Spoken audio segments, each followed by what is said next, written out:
We have a special guest with us today. Once again, the return of Daniel Turner. The Jedi. Tyler House of Faith, our pastor, our church.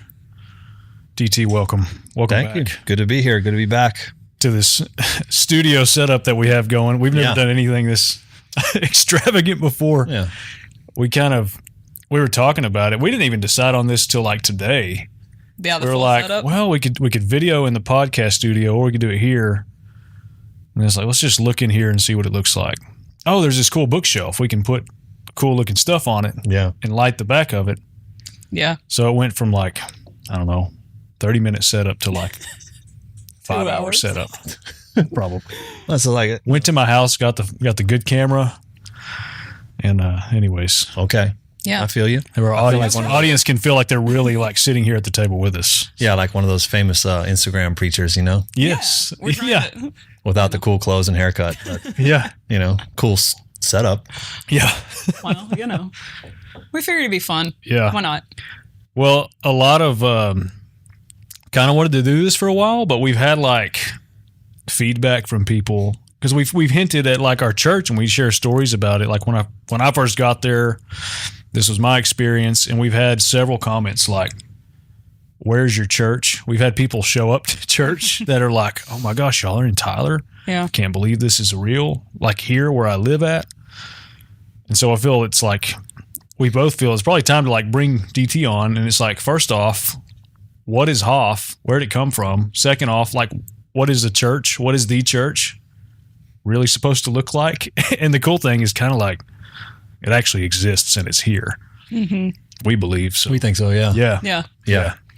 Well, I would start off by saying I think a lot of people do it differently, but the topic itself can be super controversial. Yeah. Yeah. There's such a swirl around it. You know what I mean?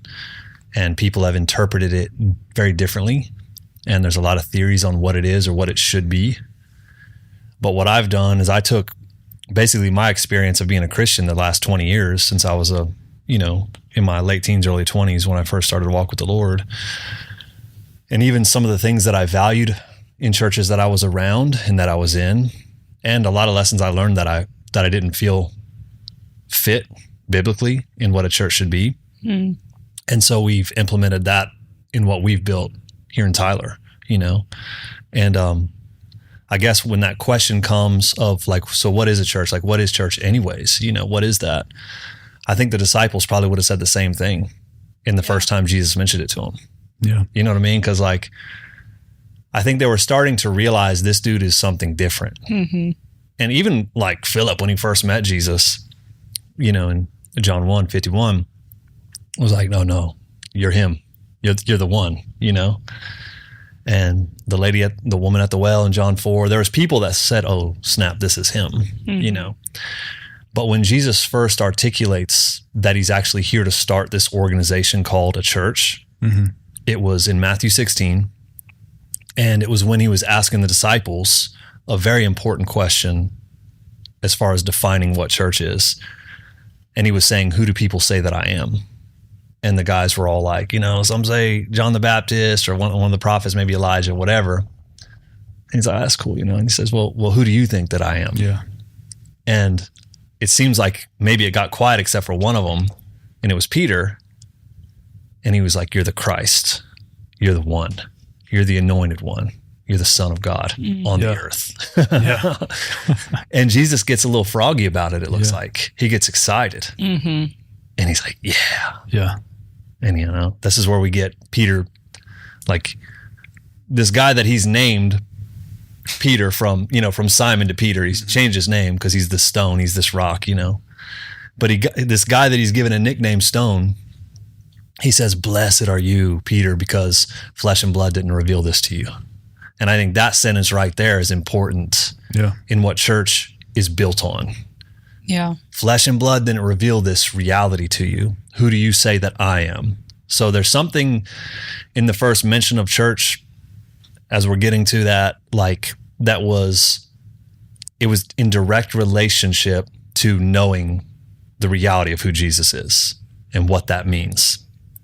But he's like, blessed are you, for flesh and blood hasn't revealed this to you. In other words, nobody told you this. Your cousin, your little brother, Yeah. you know, your parents, is like, but you've heard this from heaven.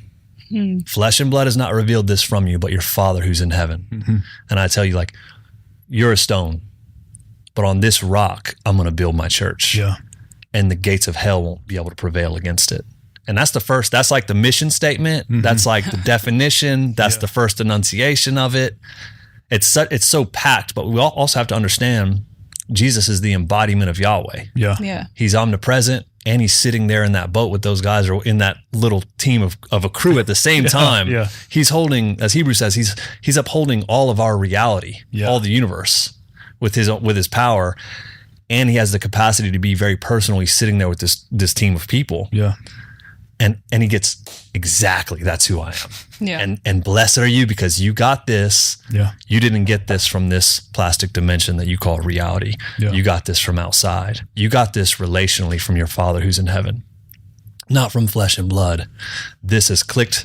You've entered into this relational connection, because that's what we'll find the new covenant is about and what church is about. It's all about connection. Yeah. Yeah. It's not just be forgiven and go to heaven when you die. Eat that buffet later on, Yeah. Suffer in this life, Yeah. It has nothing to do with that.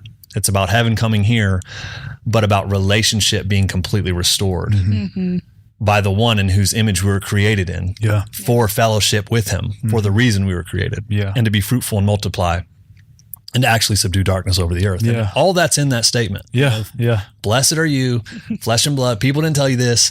Your Father, you heard this from him. Yeah. And it's like, you've started to embark on a relationship with him. And on this rock, I will build my church. Yeah. And those guys, man, on this, you'll build your what? Yeah. Your synagogue. Yeah, Yeah, right. your synagogue, right? Yeah. Not my synagogue, not my religion, not my cult, but my church. Yeah.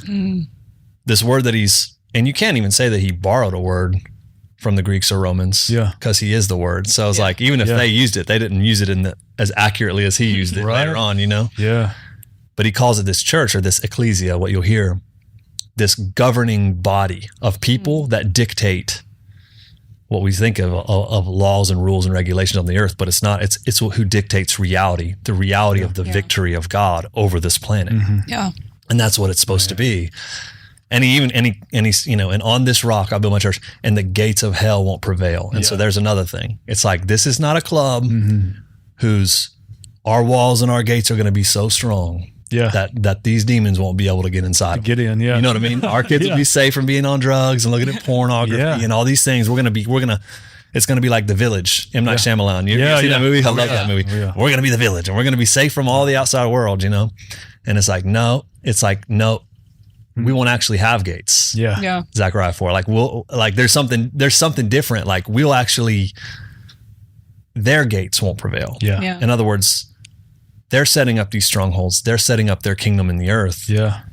And they're going to have to, their gates to keep us out of wrecking shop won't work. Yeah. Yeah. I'm here to wreck shop. That's tied to be fruitful and multiply. It's like they won't be able to withstand the offense of who we are. And subdue the earth. Because that's what that word, when he told Adam that, be fruitful, multiply, and subdue, that's a militant word. Yeah. And a lot of people think like, well, there was no bad things in earth. Well, obviously there was a lot of bad stuff on the earth. Yeah. Not in Eden, but on the earth. Yeah. And he was like, hey, extend the Garden of Eden, this heavenly place, over the world, over this planet. Yeah. And now that mandate's back. Yeah. I think that's the most beautiful thing. I'm even thinking in context, right, about the fruit of the Spirit, because that's how it manifests too, right? Like, everybody actually has to flow in the Spirit, in the fruit of it. And that word self-control, like you and I were talking about it, like self-control actually means to be a master of something. Doesn't actually mean like behavior modification. It actually means to master it. So what if it's actually about mastering your sphere and mastering your arena? And like the Psalm 23, you set a table before me, before my enemies. That's actually like a training to become a master of a fear that you've maybe probably dealt with your entire life. Right. And that's actually part of the church, is to, hey, you actually can master all of these things, every element here. You're not subject to it, but it has to be done by beholding him. Yes. I keep hearing this phrase over and over, is like to know and be known. by him, but by each other. And it's like, to me, that's the crux of the entire New Testament church, is to know and be known. I think what you're even describing too is the difference of the war between the tree of the knowledge of good and evil and the tree of life. Yeah. And that's the war that started in the beginning of the book and it ends in the very last chapter of the book, Revelation 22. But it's like, it's our family tree is what that was. And Adam and Eve obviously chose wrong. But one is the knowledge of good and evil. The thing about the rule book of what's good and what is evil is it poisoned man to see God as both good and evil. Yeah. You know what I mean? Yeah. So we have this schizophrenic deity, but it also was this list of rules and regulations. I think kind of what you were saying is like, you have a choice of what's right and what's wrong, and then you choose this instead of that. You choose that instead of this, vice versa. You go, but there's something to the tree of life, which is transformative. Yeah. Yeah. So it's not like self-control, like you're resisting an urge to do Behavior right instead of, modification. it's not behavior modification. It's actually transformative. Yeah. And fruit manifests without effort. Yeah. Like there's an orange right there in front of us. It's like that came, or maybe it's a tangerine. I don't know what that is. That's a little kumquat. I don't even know what that thing is, dude. Yeah. I'm from Florida. It's a cutie. Yeah, I'm suspicious about what that is. I'm not sure. I haven't seen that. No, but that came from an orange tree. Yeah. And that orange tree did not strain. I'm trying not to put out an apple, but I'm going to put this out instead because I'm choosing which one's the right one to put out. It's like, no. The fruit of the Spirit is the nature of God within someone who's eaten of his tree. Yeah. And it changes him from the inside out. And it causes them to manifest his nature and his goodness and his kindness and his love and his joy, his peace and his patience, all the self-control. It isn't manifested by wrestling with our old man. Yeah. You know what I mean? There's something different to seeing him that's transformative, transformed into the same image from glory to glory. 2 Corinthians 3:18. It's not like we see the options that we can live and then we're fighting against the old option. It's just The like, whole no, time. there's no power in that. That is the YMCA, or like that is not the church. That is a Christian club. Yeah. And here's the updated knowledge of good and evil and these rule and regulations that we can follow that proves that we're Christians. You know what I mean? It's like, oh, well, it's like the evidence it manifests from you because you've been transformed by seeing him as he truly is, and it changes your being, it changes your person, and you're not trying to squeeze out self-control. Right. Because self-control is just, you're basically not medicating yourself because you have issues. Yeah. That's what self-control is. That's what food disorders and alcohol and drug, basically the whole list of the works of the flesh. Yeah. It's like you're not self-medicating through things on the outside in order to be okay on the inside. It's like you've been transformed from the inside by the one in whom you've actually met and come to know in this relational connection. And then the outside has no choice but to follow suit. Yeah. Oh yeah. So yeah, freedom is scary. It's like you can't control it. I've used this analogy recently. Y'all have seen The Dark Knight, right? The Joker's like, that movie specifically, he's like cool, crazy, but he's like chaotic, right? Batman can't beat him up enough to stop him. It's like nothing. Dude's burning money because he just don't care because he's just going to be chaos. But it's like, what if we're like that? What if we have so much freedom that we have this allegiance to the Lord and to truth? And it's like, we're here on our own accord. Like we're not here because we need something. We can't be bought, or coerced or anything like that. It's just pure transformative, like absolute freedom. And even like a religious institution, you can't control somebody that's free. You can't keep them coming back. And it's scary. Something about not being able to box something in, but that's what the thing actually is. Yeah, because the machine needs fear. Yes. In order to control and to feed itself. Yeah, to feed itself. Yeah. You know what I mean? Yeah. But it's like, if you can't, which is manipulation, and it's the way that the enemy works. Yeah. And always has. He's a terrorist. He's unempowered. He's been defeated. Yeah. But because mankind has faith, man is like the batteries of the Matrix. You know what I'm saying? He needs that faith to keep his game running. Yeah. And but when people start to see the Lord and start to confront the things that they're afraid of and realize that there's a smoke screen, things begin to change. And there is a people that are called to live that fearless life of true mystical Christianity, which is also profoundly practical, spirit-filled living.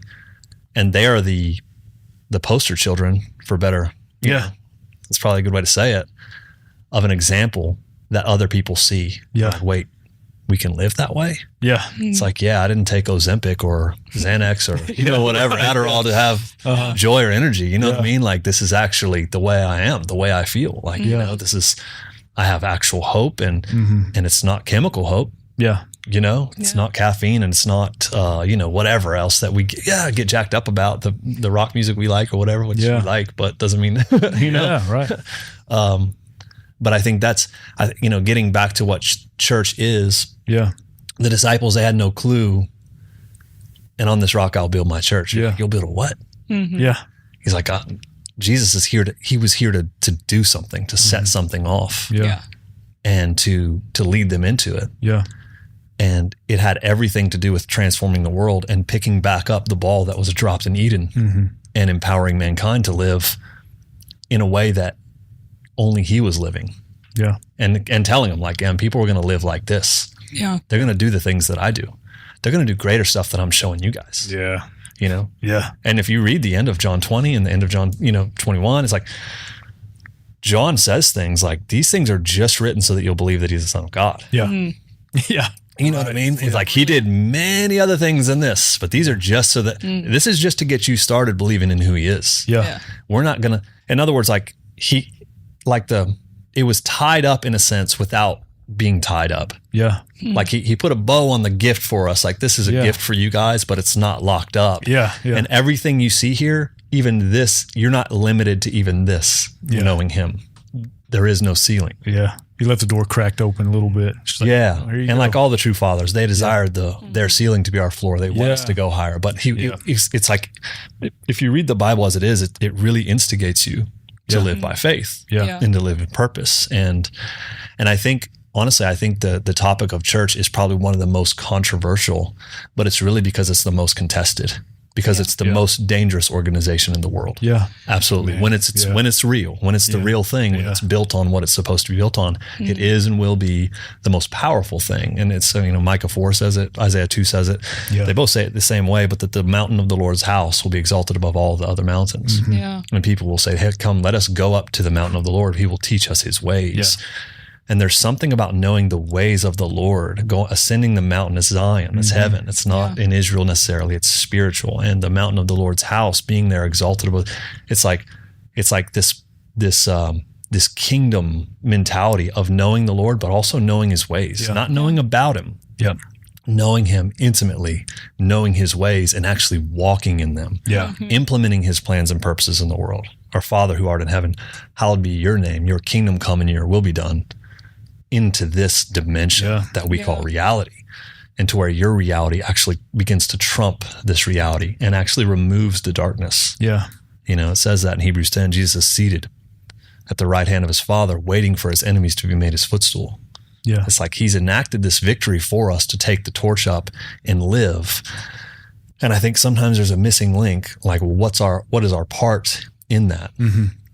But I believe personally that it's been foretold for thousands of years. Yeah. And he's imaged it for thousands of years. Yeah. And what is the New Testament or the New Covenant church, what it really is, and what the New Covenant really is, both of those things go hand in hand. Mm-hmm. They cannot be separated. Yeah.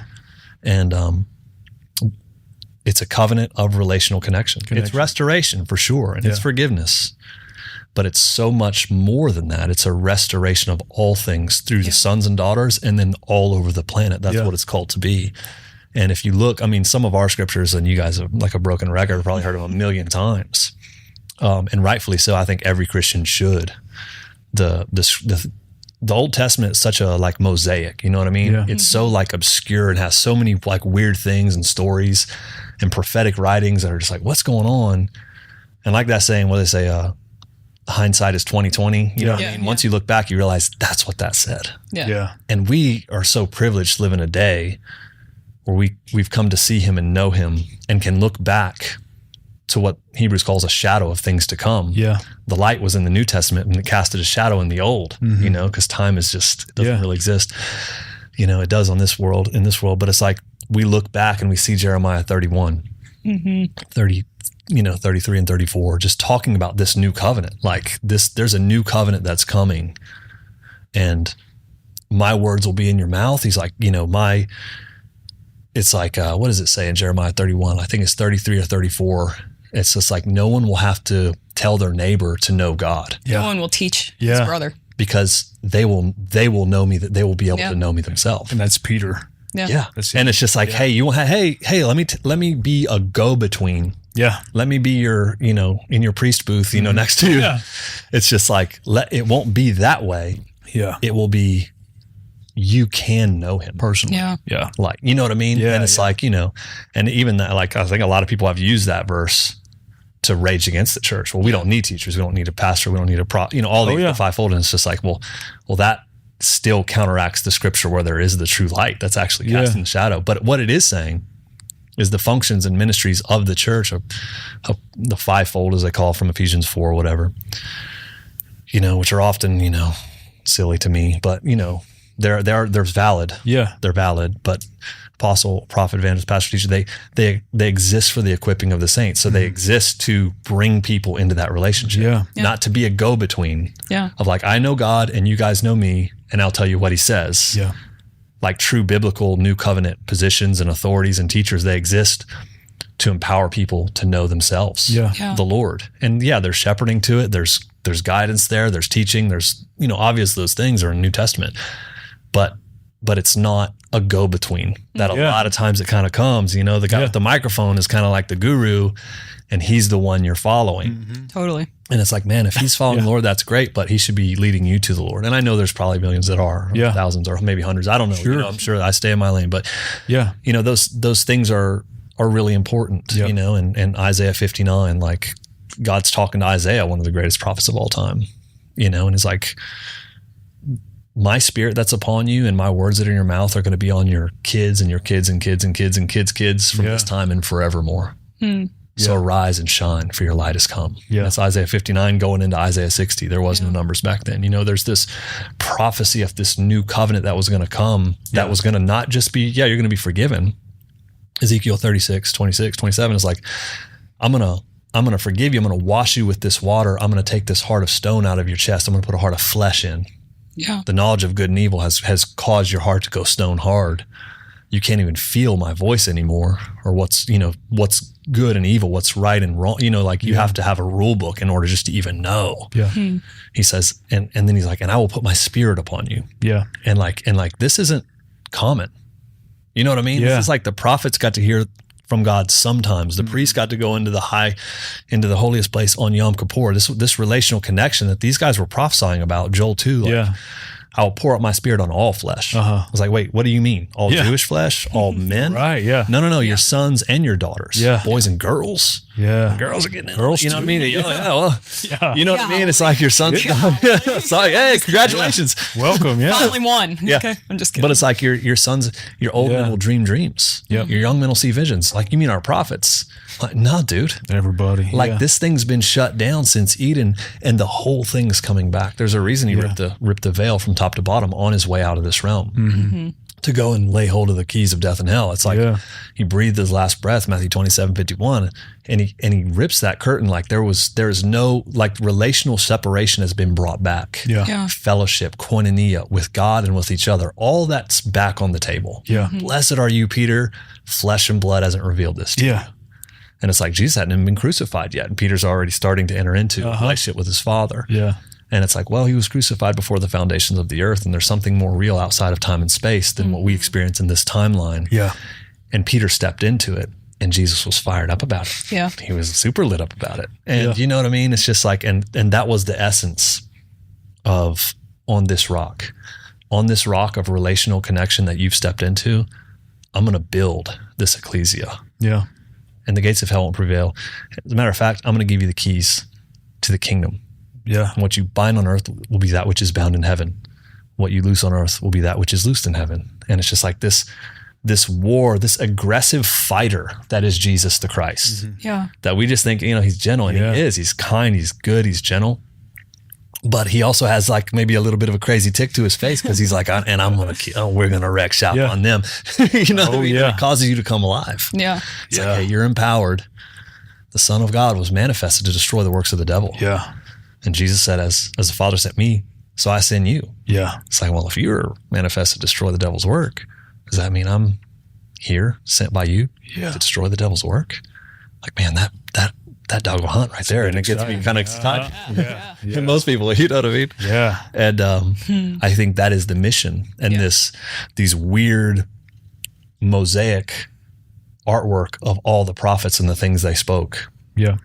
And this spirit that would be upon them, on us, you know, in this new covenant. Like, whoa, what will that, for my spirit, I'll put my spirit in you. Yeah. Ezekiel 36, 26 and 7. It's like, whoa, like that's another level to them. That's the Holy of Holies that only one person could go in once a year. And after he jumped through a bunch of hoops and made sacrifices and stuff, now there's no hoops, and that holiest place is on the inside of us. Yeah. And the one who made it holy is on the inside of us. Yeah. Yeah. And it's like, no matter what we do, but because of what he's done. And that, it's controversial, and it has been for 2,000 years. But these people that actually believed it transformed everything. Yeah. They changed the whole world. Yeah. You know what I mean? Just by believing what he said. And I think, you know, now at times maybe it gets watered down, you know, but there truly is no Christianity that is not spirit-filled Christianity. Yeah. Yeah. It is a religion. The definition of it is that the spirit was going to go inside of people. The spirit of God would be in people. Yeah. You know what I mean? So there's Yeah. no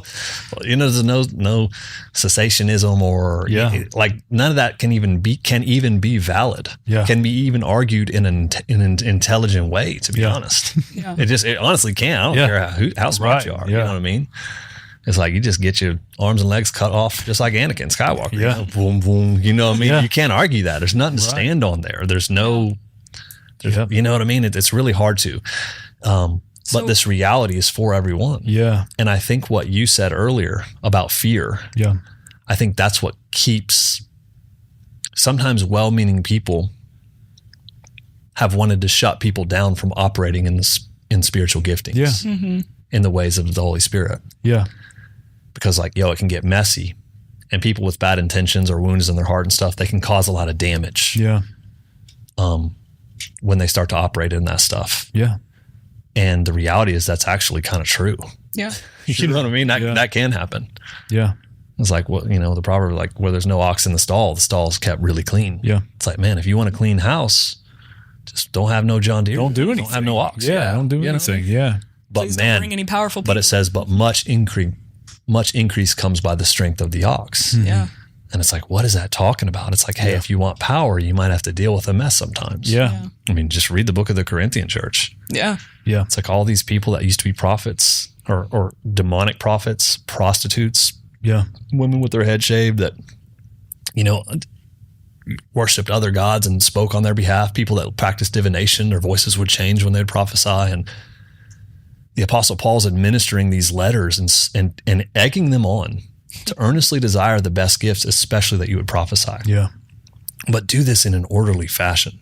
Everybody can prophesy. Everybody can step into this. It's like, oh, I'm special now, I can do this. Like, no. Everybody can be used of the Lord. Yeah. There's all these different giftings, but one Holy Spirit. Yeah. And all of you have deposits of different things. But we've got to have some orderly structure. Yeah. So this just isn't chaotic. Yeah. And it's brilliant to see it now as a pastor too, just how he would administer things. Yeah.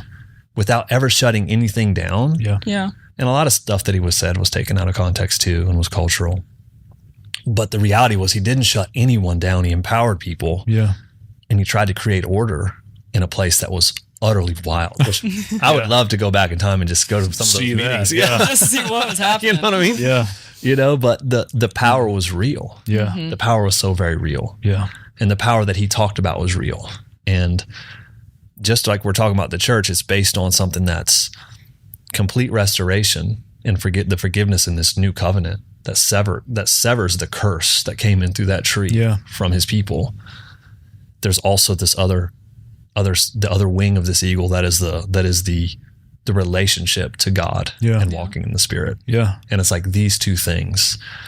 And relationship's a big part of the church. Yeah. Which is another reason why I believe so many people are wounded by church. Because relationship is the name of the game. Yep. You have to actually walk with actual people. Yeah. Yeah. And that can be That's tough. Yeah. Yeah. We want to like, you know, we're in East Texas, so you can go to probably half the gyms around here and see like Christian slogans. Iron sharpens iron. So one man sharpens another. CrossFit, yeah. Yeah, steroids and coffee and the Bible. But, but in reality, it's like, yeah, people sharpen each other. Mm-hmm. Sparks fly. Iron sharpens iron. You know what I mean? There's friction that happens, but there's a purpose. There is. And that's one of those, like, we have his spirit. It's like having that allegiance to him in the midst of that turmoil is when you come out sharper. Yeah. When everybody's like, wait a minute, what is the common union here? When you can separate and go into those you're seated in heavenly places and like judge whatever situation's going on. It's like, this is the truth here. Mm-hmm. And then once you make it to the other side of that, there's a even stronger snowball church, so to speak, boulder rolling, but...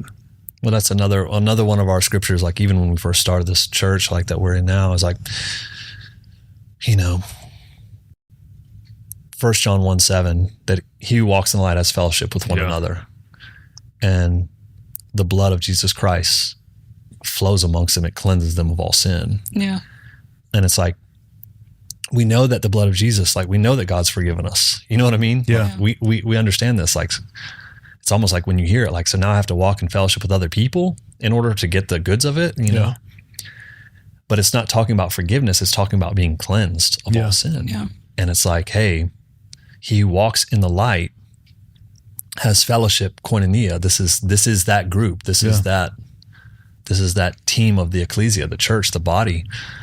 But that fellowship causes the blood flow of Jesus to flow from them and through them. And they grow because of it, and they're cleansed from what I believe it's saying is the effects of the fall. Yeah. It's like your person, like we've become this culmination of all of our experiences in life. Yeah.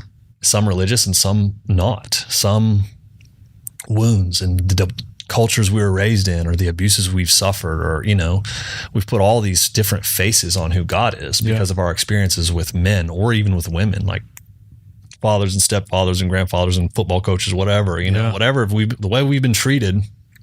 So many times we attribute those things to who God is, and it causes us to reflect the same image of the things we've experienced. Yeah. You know what I mean? And it's like, but the reality is, it's like, hey, the more you know him, the more you walk with him, the more you're in actual fellowship, accountability. Yeah. That's another word that it makes me kind of cringe even hearing it.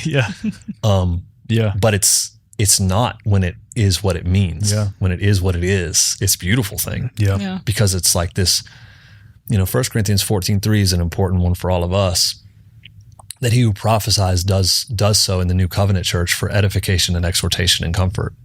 It's like, there's no calling out. There's no like, hey, I saw something dark in you. Yeah. You watched a rated R movie the other night, whatever. You watched too much ESPN, whatever, dude. But it's like, there's edification, there's exhortation and comfort, and he who walks in the light lives this way. Yeah.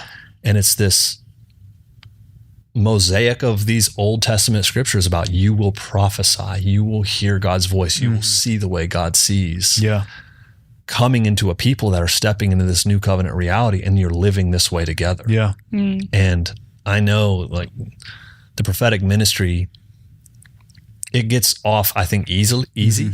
Or it can have a bad name because there's a lot of funkiness to it. Yeah. And there it is, definitely. Just turn the TV on. But when it's pure and it's real, like Revelation 9. Core. Yeah, dude. It's void of good and evil. It's void of that tree. Yeah, it's the tree of life. It comes from Jesus. And that's in Revelation 19. Yeah. John tried to bow down to an angel. Yeah. Or to a person. In the heavenly realm. And he's like, get up, dude. I'm your brother. Yeah. That's what he told him. Yeah. That's right. He's like, the testimony of Jesus is the spirit of prophecy. Yeah. And that man, that's brilliant. That's incredible, because it's like the testimony of Jesus, what Jesus did, what he says, who he says you are, who he says I am. That's the very spirit of prophecy. And I think that's a lot of times a missing link from what we call accountability. Imagine seeing every person through the testimony of Jesus. Yeah. Not as maybe Saul, but as Paul. Yeah. Or, Gideon, the way he felt about himself. I'm the least in my father's house. Like, no, you're not. You're a mighty man of valor. Yeah. Just Jesus meeting all these people in the Old and New Testament, the angel of the Lord, and going by Jesus in the New Testament, and changing their names. You know what I mean? Saying, you're not who you think you are. No, I'm a murderer who stuttered stutter. I can't talk good. You know, Moses, you know, he's like, no, you'll be fine. Yeah. I've called you. It's time to go. I want you to talk trash to Pharaoh. Tell him I'm going to, you know, his son's going to die if he doesn't listen. You know, I can't talk, you know? Yeah. And it's like, fine, I'll let your brother go with you. Yeah. You know what I mean? Because I know who you are. He had provision for him. Yeah, dude. Yeah. And everyone, every one of us. It's true. Maybe we're not even who we know we are fully until we've seen him. Yeah. And there's part of fellowship and accountability that there's other people that see you the way he sees you. Yeah. Yeah. And so it's not like, oh, have you been reading your 8 chapters today, James? Or Marley, have you, you know, prayed in the Spirit for, you know, that's not accountability. Yeah. You know, you staying off those Diet Cokes, those chemicals. Yeah. You know? Yeah. You know? No, I mean, it's more like, hey, I know who you are. Yeah. And if at any point you forget, I'll remind you. Yeah. So good. You know what I mean? And that feels free, doesn't it? Yeah. Because it doesn't feel afraid. Yeah. For sure. Because some people are afraid to be around prophetic people or pastors. That's what I hear anyways. People get nervous around them. Yeah. You know, and they think, oh, he's going to be a certain Like way. the story of my life. Yeah. But it's like, hey, like if you know that they look at you that way, even when you maybe missing the mark, Yeah. they're not going to condemn you. They're going to call you up here. They're going to call you up higher. Like, hey, dude, that isn't you. That's dad. Yeah. They're imaging dad Papa. Yeah, to you. So it's like, it's brilliant. it is. Or even the freedom of like, hey, do I have a monkey on my back? Because I'll call some of y'all sometimes like, hey, am I weird on this? And I fully trust, Yeah. you know, you all to tell me. But I think that's the beautiful thing too, like being in relationship, just because I always go practical. That's where my mind goes. I'm like, okay, what does that practically look like for people? How do you walk that out? That's the turtle nature of being in heaven and earth. It's like there's a practical way to implement it here. Yeah. To walk on land. Well, I was going to ask you that. I was actually going to segue into that for like, what does that practically look like? How have you seen that on both ends of like what the Lord said to Peter, like practically walking, subduing the earth, and then practically walking in fellowship with one another? What does that look like? What does it look like? I think being transformed into his image means that he is your priority above all things. And I believe when your esteem is to walk in light and walk in that true fellowship, you won't accept a substitute. Yeah. And those people will walk out of the wilderness at the same time and recognize each other and say, this is the way. And, you know, this, something we've obviously been on at Hoff for quite a while, you know, this reality of true Christianity, real Christian, they will find each other. You know, you find your tribe. You know, it just happens. Yeah. And this reality where David's like, the Lord is my shepherd. I won't want. He leads me in these beautiful, wonderful places, grass and perfect water. Like he knows how to satisfy me, how to get me the right nutrients and food. You know what I mean? It's like, this is awesome. Yeah. But it's a declaration like, hey, my life isn't about me anymore. It's about him. And I'm going to lay it down and I'm going to follow him. And it's like somebody that wants nothing above seeking first his kingdom and what he's called and what his purpose is. And that's the first declaration of that shepherd, you know. But then he goes on and says, like, hey, even if we go through the valley of the shadow of death, I'm still not going to be afraid, for his rod and his staff comforts me. And it's just like, man, that took a dark turn. And I told y'all this, I think I wrote it recently, but when I was a kid in kindergarten, I went to a Christian school because my mom drove the bus. So we got in. Okay. So yeah, I got to go to kindergarten first grade at this private school. But anyways, but I had to wake up really early every day. So that was a bummer, you know, to get on that dang bus, you know, first. Yeah.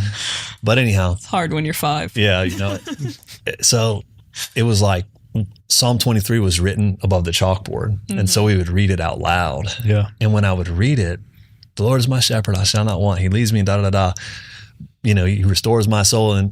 But then when it gets to that part, like, even if I walk through the valley of shadow of death, I will fear no evil, for your rod and staff comfort me. Yeah. You prepare a table before me in the presence of my enemies. My cup overflows. But I was seeing that. And then it ends with, surely goodness and mercy will follow me all the days of my life, and I will dwell in the house of the Lord forever. And as a young kid, I looked at that as a timeline. Like the end was, then I dwell in the house of the Lord forever. Like I go to heaven, but like I start off as a Christian and things are good. But then when I die, I have to walk through hell. Yeah. Yeah. And I didn't know if it was going to be as big as like a football field or how long hell was, how many miles it was. But So in you my thought little purgatory. Yeah, well, I thought it was actually hell. I thought I'd actually have to walk through on a path and just grit and not give in to fear. Yeah. I will not fear. And I thought that was like a commandment. Like if you're going to get to the door of heaven, you have to walk through this without being afraid. And so otherwise, Like a test. otherwise you're going to get stuck. You lose, yeah. And so I was like, okay, no matter what. And I was like, man, I hope when I'm grown, I'm tough and that I'll do that. You know what I mean? By then, hopefully I won't be as afraid as I am now. And I'll make it into that door, but that's going to be 100 years from now. You know what I mean? That's how I kind of thought. Yeah. And so, it's funny to think that way. But the reality of that scripture, looking back, when I look at it, it's like, that is kind of a traumatic, scary verse. But it's this articulation from David saying, hey, this is who I'm going to follow. And if it looks like this and it's just beautiful and chill, kill her. But if it looks like this and it's dark and death's breathing on my neck, don't care, because I won't be afraid. Yeah. And he was literally saying, like, there's nothing in this world that is as real as him and following him. Yep. There's nothing. And that's the real fear of the Lord from Isaiah 11:3. Like the real fear of the Lord is is God consciousness, knowing he's there, knowing he's with you. Yeah. Everything else, that is the love of God that casts out fear, is the fear of the Lord. That's why it says his delight is in the fear of the Lord in Isaiah 11:3. Yeah. Wasn't afraid. The son wasn't afraid of the father at all. Loved his dad with all his heart. And delighted in the fact that his dad was always with him. Yeah. And so this beautiful relationship that God, is calling us into will trump the realities of even darkness in this world. Yeah. And it goes perfectly with the gates of hell. It's like, even if I'm walking in those valleys of shadows, I won't fear.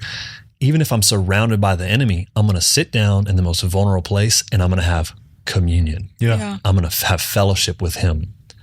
And I think that too is this vulnerable walk that the people that choose, like, hey, I want him. There are times when you're in both the green, but there's also times when you're what feels like surrounded by the enemy, but the ability to look past it without fear and be so assured that surely goodness and mercy are going to follow me all the days of my life. God's pursuing me with his goodness and mercy. So no matter what it looks like, I know that he's out for my good. Yeah. In this life, my cup will overflow, and also I'll dwell in his house forever. You know what I mean? Yeah. It's a completely different mentality. It's a mindset, but it also goes with the gates of hell not prevailing. Yeah. But I believe there's a people who will choose to walk in that reality. Yeah. And they will recognize one another. Yeah.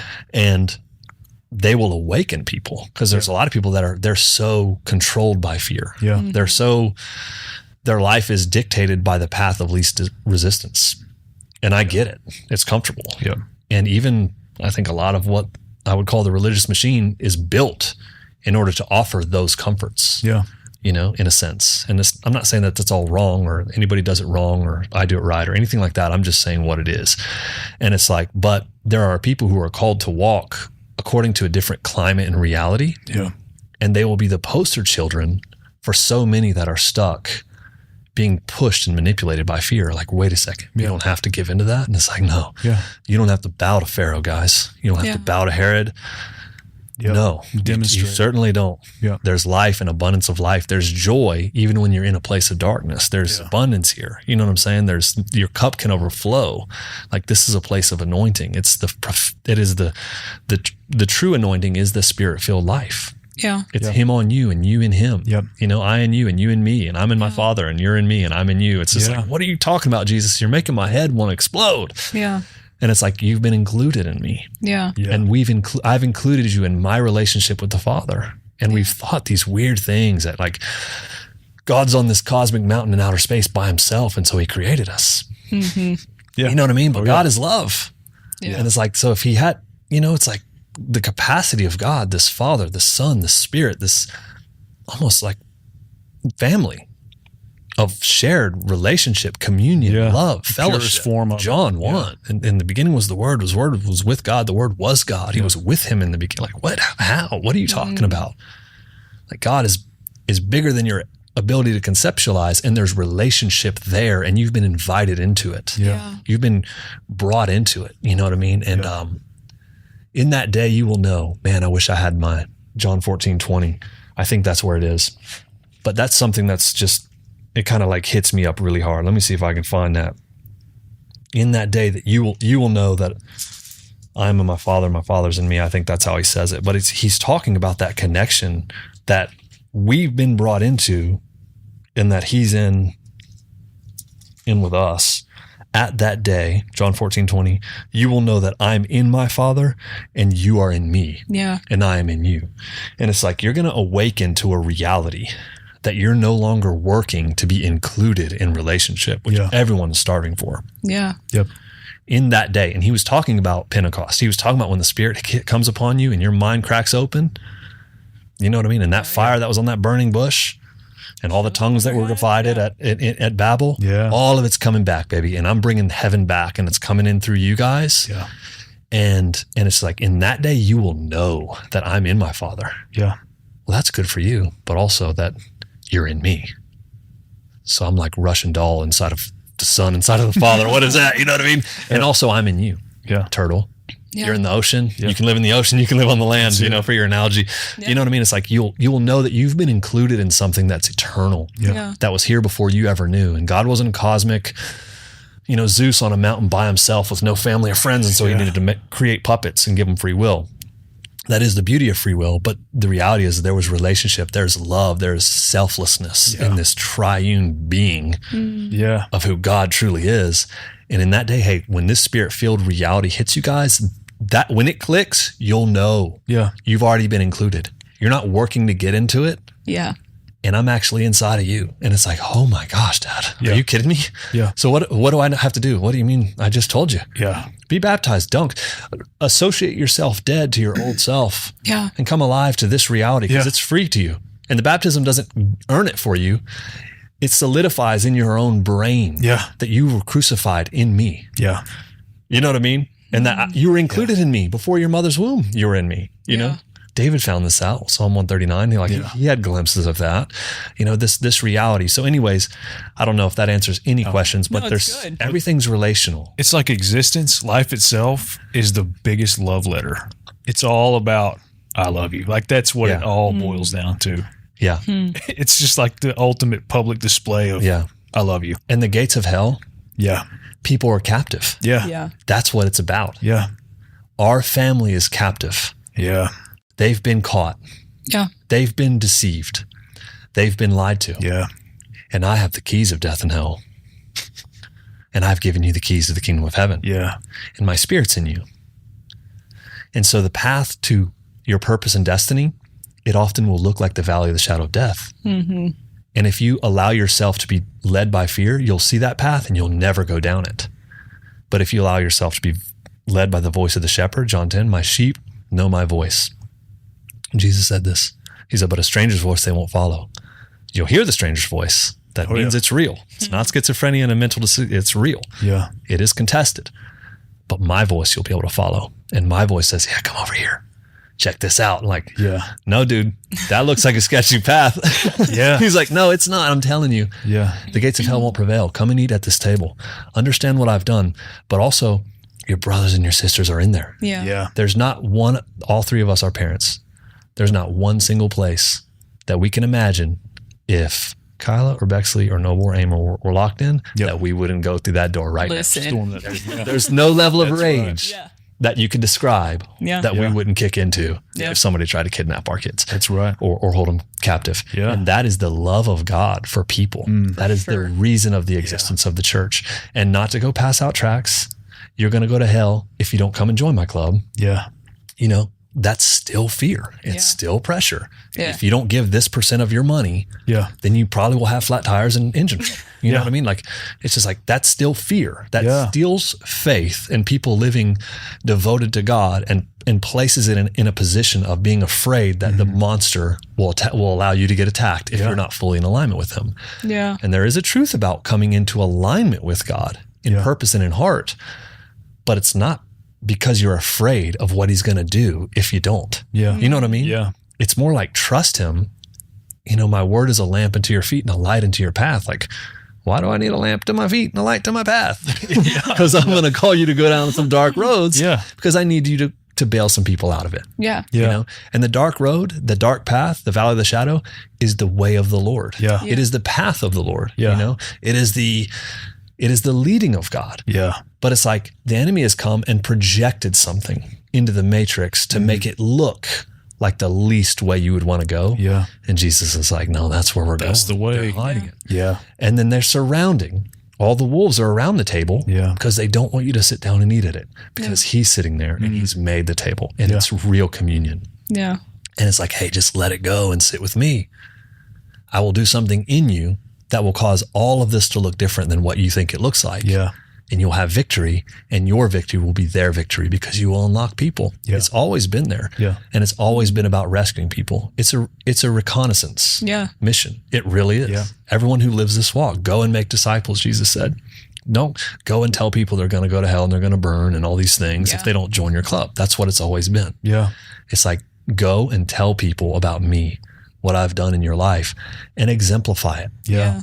And people will want what you have. Yeah. You know what I mean? They're like, wow, what are you on? What are you taking? Yeah. What are you so geared up about? Like, Yeah. you know, they should be surprised at our hope, the Bible says. Yeah. Astounded at it, really. Oh, yeah. And it's just like this reality, even that's become apologetics. Always be ready to give an answer for the hope. It's like, yeah, You studied learn how to debate. It's like, okay, I can, let's sword fight about it, you know? Yeah. It's like, no, to give a defense for the hope that you have. Yeah.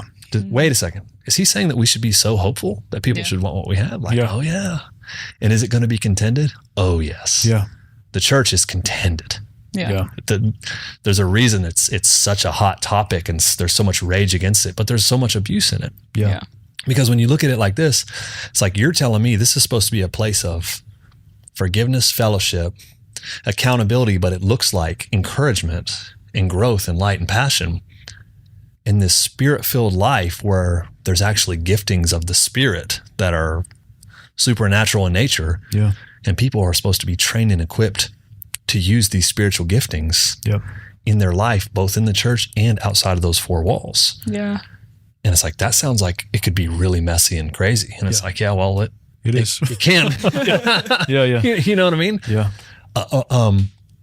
But it will be transformative Yeah. and it will change people's life. Yeah. And it will rescue them from darkness and an identity that they're living that they should not be living. You know, it'll waken them up and they will become light bringers, and life givers, just like their dad. Yeah. You know, and that's the name of the game. Yeah. And you'll have weird stuff. I mean, you'll have, of course, weird people. Did you guys, what was it like 3 weeks ago? Like, then that lady that brought in a doll that looked like me.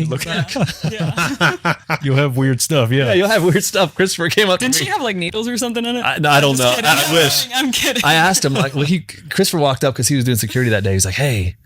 And it was one of those days, like, there was like, it was kind of thick weird. in there. So it was a lot of people there. So like, she kind of like just was in the back, one of the back rows. And like, you know, just didn't really notice her very much. Kind of weird looking, maybe a little, but he's like, hey, that lady in the back had a doll and it looked like you. Yeah. That's what he told me. I was like, really? I said, did you take a picture of it? Yeah. I was like, you should have took a picture of it. And he's like, no. He's like, man, I wanted to. He's like, I thought that'd be weird. And I was like, you don't think it's weird that she has a doll that looks like you? It's like, take the picture. Take a freaking picture. Yeah, like He told me you that. don't want to be weird. I was in the back and he told me, he kind of whispered, he's like, hey, she has a doll that looks like DT. I couldn't see it, but I started praying for you. I'm like, well, if she got any needles, like dismantled the thing. It's like almost like I don't have to. Yeah, who cares? You know, dismantle it. Or Yeah, like go that ahead. kid that brought in a dead snake in the middle of service. Yeah, Weird stuff. that was a long time ago. Yeah, we're gonna scare people away from Hoff now, but it's No. really rare. But at the same It is time, rare. it does happen. It's just funny. Yeah. But the It is lady, funny. I asked him, was she poking me? And he's like, no. You know, actually, I got an email and I can show it to you from a guy that's been coming for quite a while now. And he was like, hey, I've, you know, the supernatural things and like the prophetic ministries, like I've always kind of been on the fence about that. Yeah. And, you know, I'm just learning. He's like, but the teachings of Jesus and seeing him as he truly is, he's like, it's changing my life. And like my attitude, the way I treat people, the way I'm living life, like it is really taking effect. He's like, that being said, I saw that there was a lady there that had a doll that looked like No way. I heard Christopher say that to you. Oh, He's like, but I just want to tell you, like the whole time you were speaking, I saw what was kind of like a haze that was around you. yeah. And I just felt like God was up there. And he's like, so, you know, I don't really know what I believe about supernatural stuff. He's like, but if I did believe in prophetic ministry, I would just tell you that God was up there with you and had his hand on you. So And not to be worried about what was there. And I could show it to you afterwards, but, which is a hilarious way to say So it. Like, cool. Yeah. Like, I don't know about this stuff, but I did see a haze around you. If I did believe God was this, guarding you. God's with you. If I didn't You know believe what you, I God's love? with you. And I just thought, like, that's hilarious. But It's so pure. yeah. It's it is. literally the It's purest sweet. way to Yeah. like, I don't know, but I'm going to be transparent in it. Like, Yeah. Like, man, I can't unsee this. And it's Yeah. like, there is a point of no return when you start to experience the Lord that you can't go back. Like, okay, this is different. This is real. Yeah. But at the same time, I just thought it was so sweet. You know, Yeah. and the lady's probably just has some issues or whatever, man. I'm not worried about those type of things. Like, I think it's fun actually, but it was just, I don't Kind think of it was evidence. I like fun Evidence, a lot of stories. that yeah, it's fine. And it rarely ever happens. The Hoff is a very safe place. It's It's we have- probably the really safest is, place. yeah, the safest is. place. It's actually probably the is safest with the place Lord in the without a city. shadow. And, yeah. Yes, it really is. But it does. It feels like home when you walk in. Yeah. It like, Dad's there. It's just like more than anything. Yeah. And so even though all these weird things, sometimes not all the time, but do pop off. Occasionally.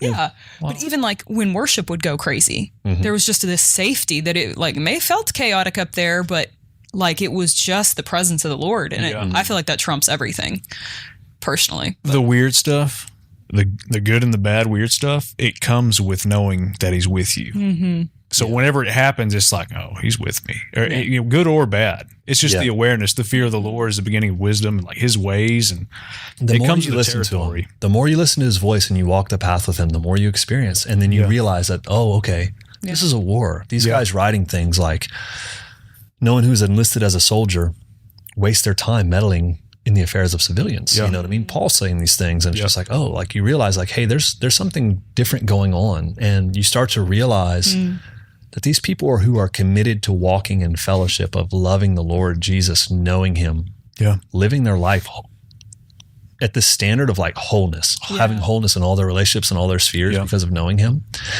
and actually holding each other to that same level of standard, of seeing each other in that same light. And it causes this growth amongst people that's very real. And it also brings opposition. Yeah. You know, that's just part of the game, dude. Yeah. You know, and the more you walk with him, the more you realize that. But it's nothing short of exhilarating. Yeah. And the more free we get, the more, I don't want to say contagious because that sounds like a disease, but you know, the more authority you have, the more contagious you are. Yeah. The more free and the more light you carry, the more freedom and light that comes out of you that touches other people. Yeah. You know, and it's not about condemning, but it is about training and learning and hearing the Lord's voice, because even all the gifts of the Spirit come from knowing his voice, being directed That's of it. him in life, you know. Yeah. But you walk in this way that actually you're always armed, and you don't get to choose if you're in your Sunday's best when you're slinging heaven, when you're slinging light. You know what I mean, it's different. It's You're all always the time. looking. Oh yeah. And that's what it is too. Even in the difficult stuff, like slinging heaven, it's like whenever that happens and you like, I guess, successfully establish it in there by following him, it's like, oh my God, this is real. Yeah. And that's the point of it. I mean, anyways, Hey, I love what we're in, but I also kind of want to pivot just a little bit. I think the thing I kind of want to segue into is like the practical application, I guess, if you will, of what that looks like within like church organization, quote unquote, like meeting on Sundays. What does that look like in terms of the church, the Sundays, the fellowship with one another? Like, you know, I know there's some churches that do all of these programs where you come weekly or whatever. And so people are always looking for quote unquote community, or they're looking for whatever, but kind of missing the element of walking in the light. What would you say, like, what is the practical application of what the New Testament church is? Okay. Well, one thing about community, coming off that word of communion, which is he who walks in the light has fellowship with one another. That fellowship word is communion. But communion is, they would meet around the bread and the wine. And so that has to be the foundation. On this rock that I'll build my church. You know him, but it's him. It's who he is, what he's done. Like Jesus has to be, as it was written, the chief cornerstone of the building, the bedrock, that the true foundation of it all.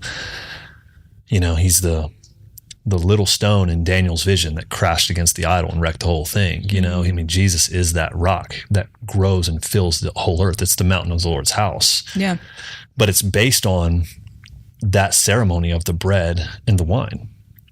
the bread being his body. Take this as my body, which was broken for you. Take this as my blood. This is the blood of my new covenant. Everything we've talked about, the new covenant is the reversal of that curse, is the reversal of all the sin nature that came in through the fall. It is the reversal of the curse that came from eating the tree of knowledge of good and evil and being poisoned to see God in a way you should have never seen him. And now you see him as he truly is in the person of Jesus. And so that wine or that juice and then that bread this is my body, which was broken for you. And they're like, what are you talking about? This is before his body was broken. So they didn't understand what was going to happen. Yeah. But we understand by his wounds, by his stripes, that we were healed. Isaiah said this, Peter repeated it. But it's like this standard of wholeness that what Jesus paid for us to walk in is what we are going to walk in. You know, there's that scripture that says, unless two are agreed, they cannot walk together. Yeah. That is the basis of fellowship. Yeah. So good. And it's nice to hear sometimes like, hey, well, we'll just get together and we'll agree on what we can agree and we'll have a worship night. Yeah. But that's not biblical fellowship or koinonia. The koinonia is like, this is Jesus. This is who he is. This is what he's paid for. We accept nothing less. Yeah. Even when we're not experiencing the fullness of this reality, it's not on his end. Yeah. We are striving for and walking for and in this journey of walking in the complete wholeness that he paid for, the body that was broken for us, the blood that was shed for us, this wholeness that comes from the new covenant. And that must be the absolute center of all what I believe all true church is. Yeah. That's what he who walks in the light has this fellowship. It's like that fellowship is right there. It's that fellowship over the body and over the blood. Yeah. It's over this standard. It's not pet doctrines. Well, God used to speak, or God does speak, or he only speaks to this guy who has this gift, or, all these weird little things that aren't even biblical. It's like coming to that standard of what that looks like. And so I think that in itself must be agreed in order for it to be even qualified as a legitimate, in my opinion. And I'm not trying to be a hater. I stay in my lane. I'm not trying to be that way, but like in me as a builder, that was the utmost of standard. Yeah. And that accountability also being prophetic accountability. Like the prophetic is a scary word, but it means that the testimony of Jesus, who he is, what he's done, the bread, the wine, who he is now, the Spirit, that came out of his side when the Romans stabbed him at the end. And so I think that is the foundational aspect of it. Now, days that you meet, days that you meet, I don't know that it matters. Yeah. For a long time we did Friday nights, and like, people are like, oh, you guys are Messianic, or like it's Sabbath because the sun goes down. I was like, no, we just kind of like Friday nights. Like, it's not Saturday or Sunday. It's Sabbath. That's Friday. When the sun goes down, we're the ones doing it right. You know what I mean? Only one. And then we moved to Sundays, and but for us, it was a decision, and it enabled so many more families, the rhythms of the world. But it reminds me of that story. I told both of you this separate occasions, but like I went to Hoff like 2 times, like 2 Friday nights in a row, and then like y'all announced, like, hey, we're hanging out at the lake next week or whatever on the weekend. And at that point, I'm just like, this is my house, this is home. I'm going to the lake with everybody, and they're probably gonna sing church songs and talk about God and stuff. So we drive down to the lake, and we get there, Jake and I get there, and I walk out, and everybody's just doing nothing, but everybody's together.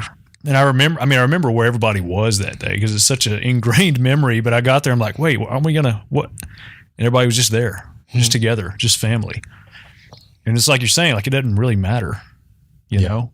And everybody was there with that same heart, Well, people get really hung up on days. Times and stuff like that. And I don't think it has to matter. I do think that, like, there's something to the early church meeting on Sundays. It was like the Lord's day. And I do love that because it was like, Sunday was like, that's when he was resurrected. Because it was it was a high Sabbath, you know what I mean? There was a 3-day period there. It wasn't just Good Friday. It was Good Thursday, Friday, Saturday, and like everybody's hearing this news on Sunday. These dead people are walking around, you know what I mean, through Jerusalem. All this crazy wild stuff is happening, all these resurrections. And, but it's like, this whole the Sunday thing was a thing. Yeah. And I, we live in a Christian, in a sense, culture here in America, and so, I think, and it works, and we meet on Sundays now. I don't think you have to, or if you're not on the Lord's day, you're not on the right foundation. It's like, no,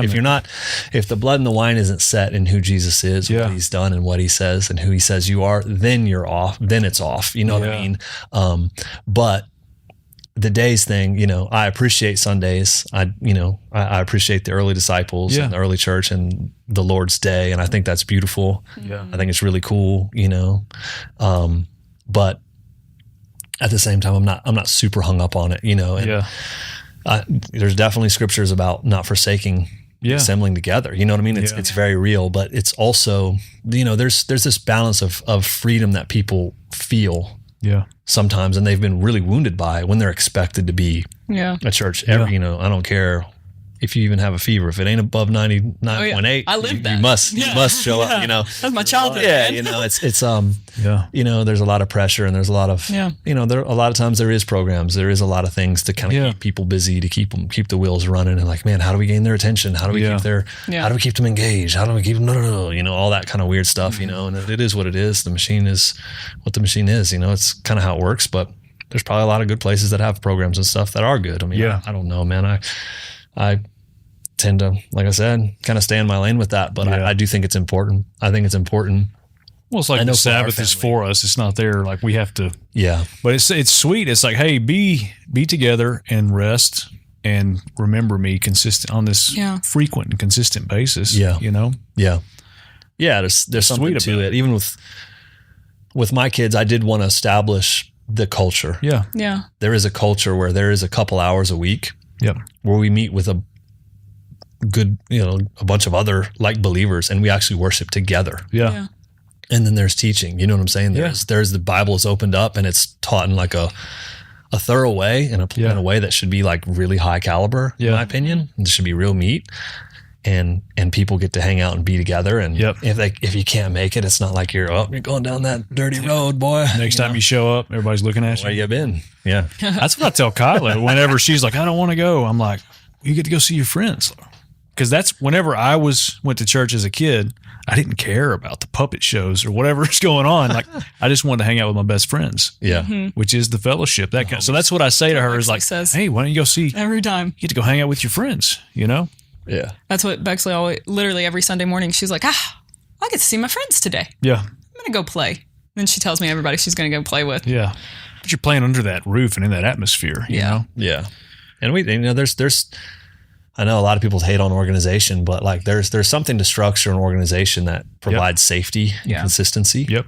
And to me, as long as there's real meat and life there, and there's opportunity to serve and to be equipped in the giftings of the Spirit and function in those things and train in those things and walk in those things and eat good food, spiritual food that is, it's like that's the standard, you know what I mean? And especially, over these past few years, we've had so many more families and people with kids. So structure and time is important, you know what I mean? Because these kids eat lunch 11 o'clock, 11:30, 12 someday, 5 days a week. And you know what I mean? So then you're starting to like, okay, we're going to understand the kids in that room, in that room, in that room. Yeah. They're all around us. It's like you for structure's sake, there's got to be a schedule. There's got to be order. There's got to be, of course, it just comes with the game. Yeah. I do think it's interesting though. You just said that and it made me think like maybe there is an element, I think, the immature people, I was definitely this for a very long period of time, where like structure was actually so beneficial in learning of things. Like even just as kids need structure. I think even like as you're growing and learning in these things, structure is so valuable. Because I feel like I have been in like both extremes where it's like totally screw structure, like that's so stupid, to the, from the growing up and like this is only structure and we only do this and whatever. But I can see that how it actually trains you. Balance. Yeah, structure actually trains you in balance and being able to like, I think if you don't have structure, then you're just striving like, where are you, God? And then you just kind of like, it feels kind of chaotic, but it fosters growth but it fosters maturity. And that's that's what you're really after, like that Ephesians 4, I think it's taken out of a context a lot. The what's known as the fivefold ministry and these leadership roles, a prophet, apostle, evangelist, pastor, teacher, but they equip they exist for the equipping of the saints. Yeah. Not to control or lord over them. Yeah. But actually to find people, to unlock them, to empower them, to where are your giftings at? Where's your calling at? Yeah. Where's your heart to serve at right now? This is where you need it. Or maybe you could try this, Yep. It's like to function and grow and to be trained and to eat the meat, not just the milk of the word, and to understand who the Lord is and to walk through discipleship, to take communion during the week like we do some, and to meet together, to have relationships that are healthy and that hold each other accountable to the standard of the kingdom, not in a condemning type of way, to where we all grow up into the fullness of who we're called to be. The stature of Christ is what it says. Yeah. And it's like, that's what the world, again, it goes back to, on this rock I'll build my church. The gates of hell won't prevail against it. It's like, this is a war machine. It's not a machine, but you know what I'm saying? It kind of is. It's like this is an organization that's being trained and equipped to rain light on the darkness, to rain light upon darkness, and to free our brothers and sisters. There's people that need it really bad. Yeah. And there's a lot of people on the sidelines of it. Yeah. There's a lot of people that are in maybe the system church, but then there's a lot of people that they've had such a bad taste in their mouth, they've had such bad experiences, but then they're just on the sidelines and they're basically just critics. Yeah. You know what I mean? Yeah. They're not even in the game. That's right. They're not in fellowship. They're not in a relationship with anybody. You know what I'm saying? But I mean, they're the Monday morning quarterback. You know what I mean? They know what Tom Brady should have done, should be doing. This is what it should look like. You know what I mean? Yeah.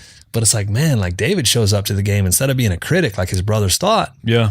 Who are you? You came here to bring cheese. Go back to your little pack of sheep. Yeah. You punk. Yeah. And he's like, is there not a cause? Like, no, we're about something. Yeah, that's good. We're about doing something. Yeah.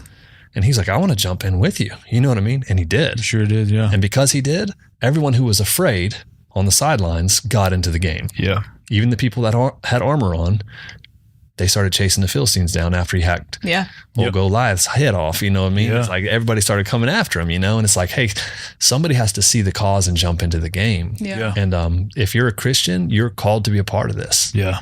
I'm not talking about Hoff, but some house of faith. Yeah. You're called to be a part of the ecclesia. Yeah. And it's not I am the church. Like, no, I was like saying I'm the army or I'm the Navy. It's like, well, it takes a lot more people than that to be a military. Yeah. But, and I'm not saying, I know some people are like, I haven't found this where I'm at. And I get it, for real, but there is something you're called to be a part of. There's people you're called to walk with. Yeah. There is. God's made it that way. Really, and if there's not, it's quite possibly because you're not where you're called to live. Yeah. You know what I mean? And that sounds so extreme. Yeah. But the whole thing's really extreme once you really get into it. Yeah. And it causes you to come alive. That's right. Well, if that's the case, like ask him to, it's like seek him on it. Imagine if you don't have that household, just ask him for it. Where am I called to be? Yeah. And instead of weighing your 5-year plan and what plays the best music that you like or has this program or that, well, maybe ask God who speaks. Yeah. Yeah. See what he says. Yep. He might put his light on something. I think there's something to that too, but having the willingness to be like, I'll cut every string. Whatever you say, like, that's what I'm going to do. I'm going to go all in. And because I also feel like when you walk in the fellowship or like the Lord's realigning, that's that voice of fear that will come and try and be like, well, are you sure you really want to go do that? Yeah. Are you sure that you want to move halfway across the world because you feel like you need to? Like, or just 5 minutes across town. Yeah, whatever. Maybe something in your front yard. Yeah. Don't you remember what happened to you last time you did that? Uh-huh. Yeah. But so you have that little, but like actually having such a resolve to cut off every other string, every other voice inside your head that's going to try and sabotage the plans of God. Yeah. But it's a hard thing. Alignment and hearing the Lord's voice is a hard thing. Yeah. It really is. Jesus said something, I believe in John 17. He said, he who wills to do his will. They were talking about it. He was talking about God, the Father. Yeah. Because they were saying, you're garbage. You testify of your own self. They were hating on him. Yeah. Said, he who wills to do his will know the words that I speak, my doctrine, where they're from. And it's like, whoa. And it was like, hey, he whose heart is truly yielded to God will recognize my voice and know where it comes from. Yeah. And so it's not like, hey, I'm going to listen to this voice and that voice and this voice, trying to figure all these things out. Yeah. It's like, hey, once your heart is set, like there is no backup plan or string. It's like, no, I'm willing, if it's you, to move into whatever you have for me. When your will is there, then you hear its voice and you'll know where it comes from. Yeah. Hey, have you ever seen I was just thinking about this, like in the context of like marriage relationships, when you have one person that's like, hey, I'm fully in on this thing. Like I heard the voice of God, I'm going in. And then you have a spouse that, you know, maybe they hadn't been fully yoked, or, you know, one person, maybe they were together before they were saved or whatever.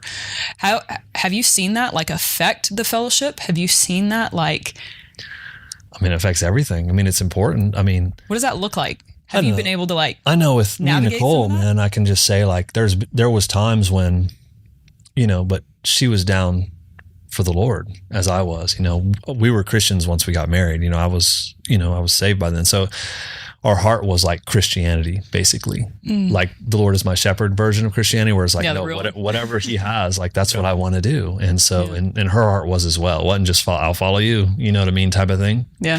And so there were times when we were called to start things or move from one place to another, and we would both pray about it. You know what I mean? And I know I've heard a lot of people talk like that. Hey, the Lord spoke to me, but I'm going to ask him to speak to my wife. You know what I'm saying? I think that's a good way to go. Yeah. In that scenario, you know what I mean? But yeah, I mean, we just mentioned Moses. Yeah. Moses gets called by the Lord, meets God in the burning bush. Yeah. The angel of the Lord, which is Jesus, the embodiment of Yahweh. You know, he's there. Take off your sandals, Moses. It's a holy ground. And Exodus 3 and 4. And it's like, so he starts talking to him. It's like, you're going to go and confront Pharaoh. Which is, that's instant. The gates of hell won't prevail. Yeah. Hey, nice to meet you. Time to go get into a fight. Moses is scared to death. With the most powerful person in the world. Yeah, right. Yeah. And I'm going to deliver your people from them. Yeah.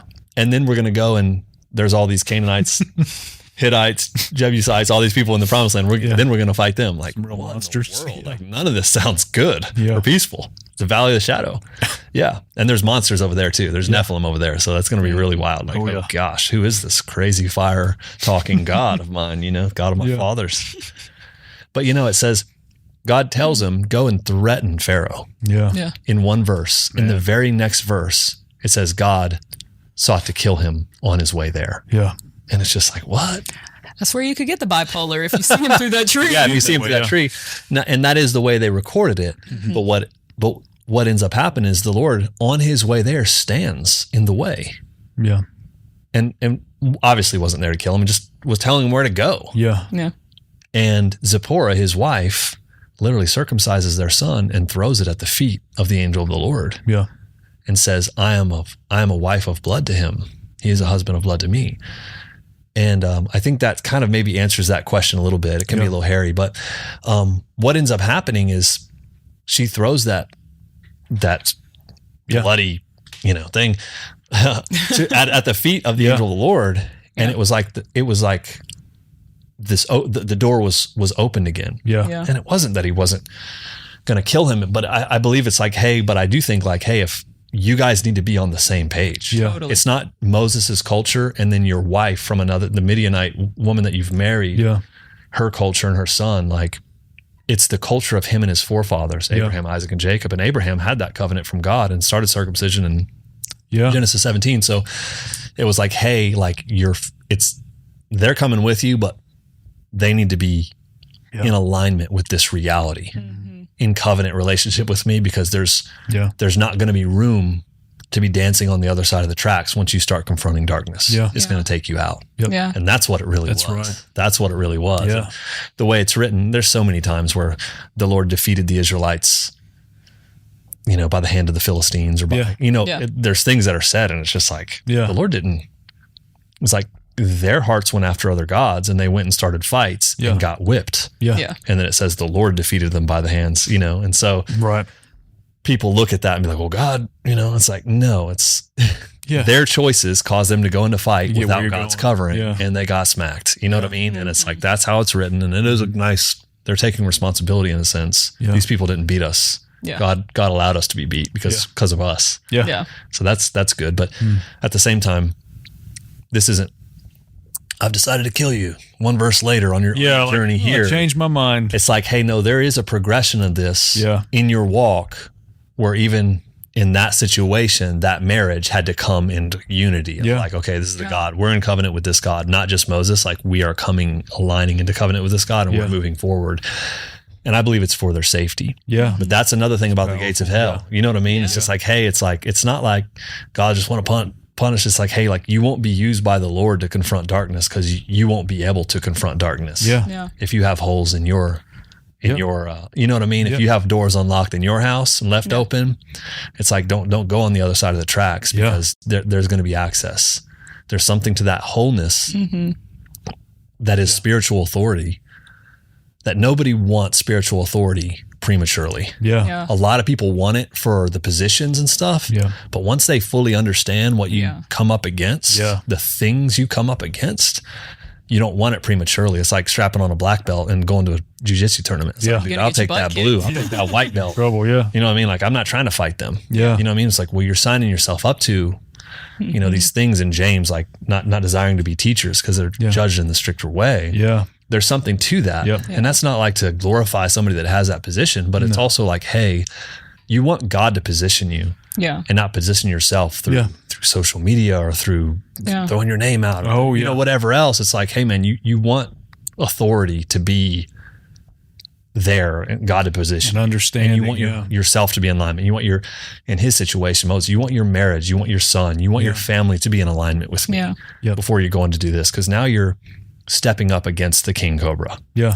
Well, and you're in full, there is real unity. Yeah. You know, like to me, it is the marriage covenant. The marriage covenant is the picture of like the wholeness with the Lord. It's like, that's what the picture That is what it is. is like, it is totality. The two come in one flesh. Yeah, That were but separated. But Now you they're have not. literally, to me, like your home base matters the most, more than anything else. It's like manage and dig into your marriage if you're married. Like, It's let that valuable. thing, It's super valuable. Yeah. Because if you don't have it, you'll be very limited. Yeah. And that's just all I can say there. But I mean, you'll just be very limited to where you can go walk and what you can fully do. But I think it's brilliant. People hate to hear that kind of thing. You know what I mean? And I just seek to please people. Yeah, you do. Just kidding.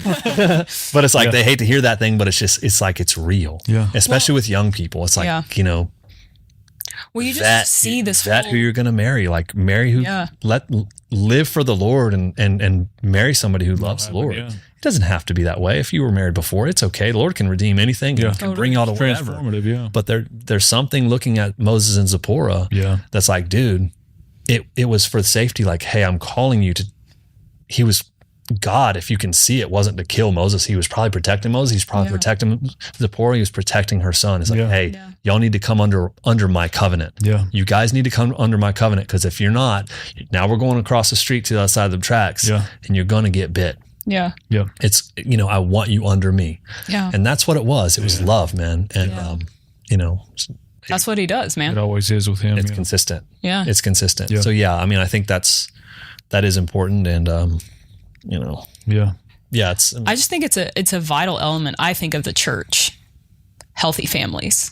You know, it's not, I was always raised where it was like, the man, the pastor, the whoever, and like, God. and then the woman is behind and like does this weird, I don't know, feels like the hierarchy thing. But I think there's so much truth and strength in like, no, you are of one, you are equals, you are in this together, and actually putting that on display, the heart of God to be a family. I think wrecks shop just as much in the demonic arena that it would, you know, whatever, in any space. I think that one's just as powerful. Well, the true church, the church as he's called it to exist, is a family. Yeah. You know what I mean? Family is the name of the game. Yeah. It was since the old council in Psalm 82 to the council that he's setting up through the boys, through the 12, you know, through the church itself. It is like, it's alive, it's organic, it is relational. Family is such a root core of that, and God is a family, dude. That's another thing. What do we say? John 14:20, it's like, you will know in that day that I'm in my Father, but you're also in me. And I'm in you too. And it's just like, oh man, it's like you're in relationship. There's covenant fellowship relationship, and there's people on the earth that I've called you to walk in that same with and champion in this reality. The red light's off. That's okay. The other one's good. So Okay, good. But I mean, that's what I think. But it just goes so much deeper than that too. Like the manifold wisdom of God is meant to be manifested to the principalities and powers that are over the world. And that's said to be done through the church. Yeah. Ephesians 3 says this. It's like, dude, this isn't a club. Yeah. It's like, it's something more than that. Yeah. It's a people that stand in unity and stand together according to this covenant, and they champion this covenant, and they champion knowing me and what I've done and living relationally according to that reality. And they're going to displace things Yeah. that are over this world Yeah. Yeah. that I've defeated, that are illegally squatting over it. Yeah. And Paul calls them principalities and powers, Yeah. rulers in the heavenly thrones, dominions, all these different weird terms that he used from the Greeks. You know what I mean? And, Yeah.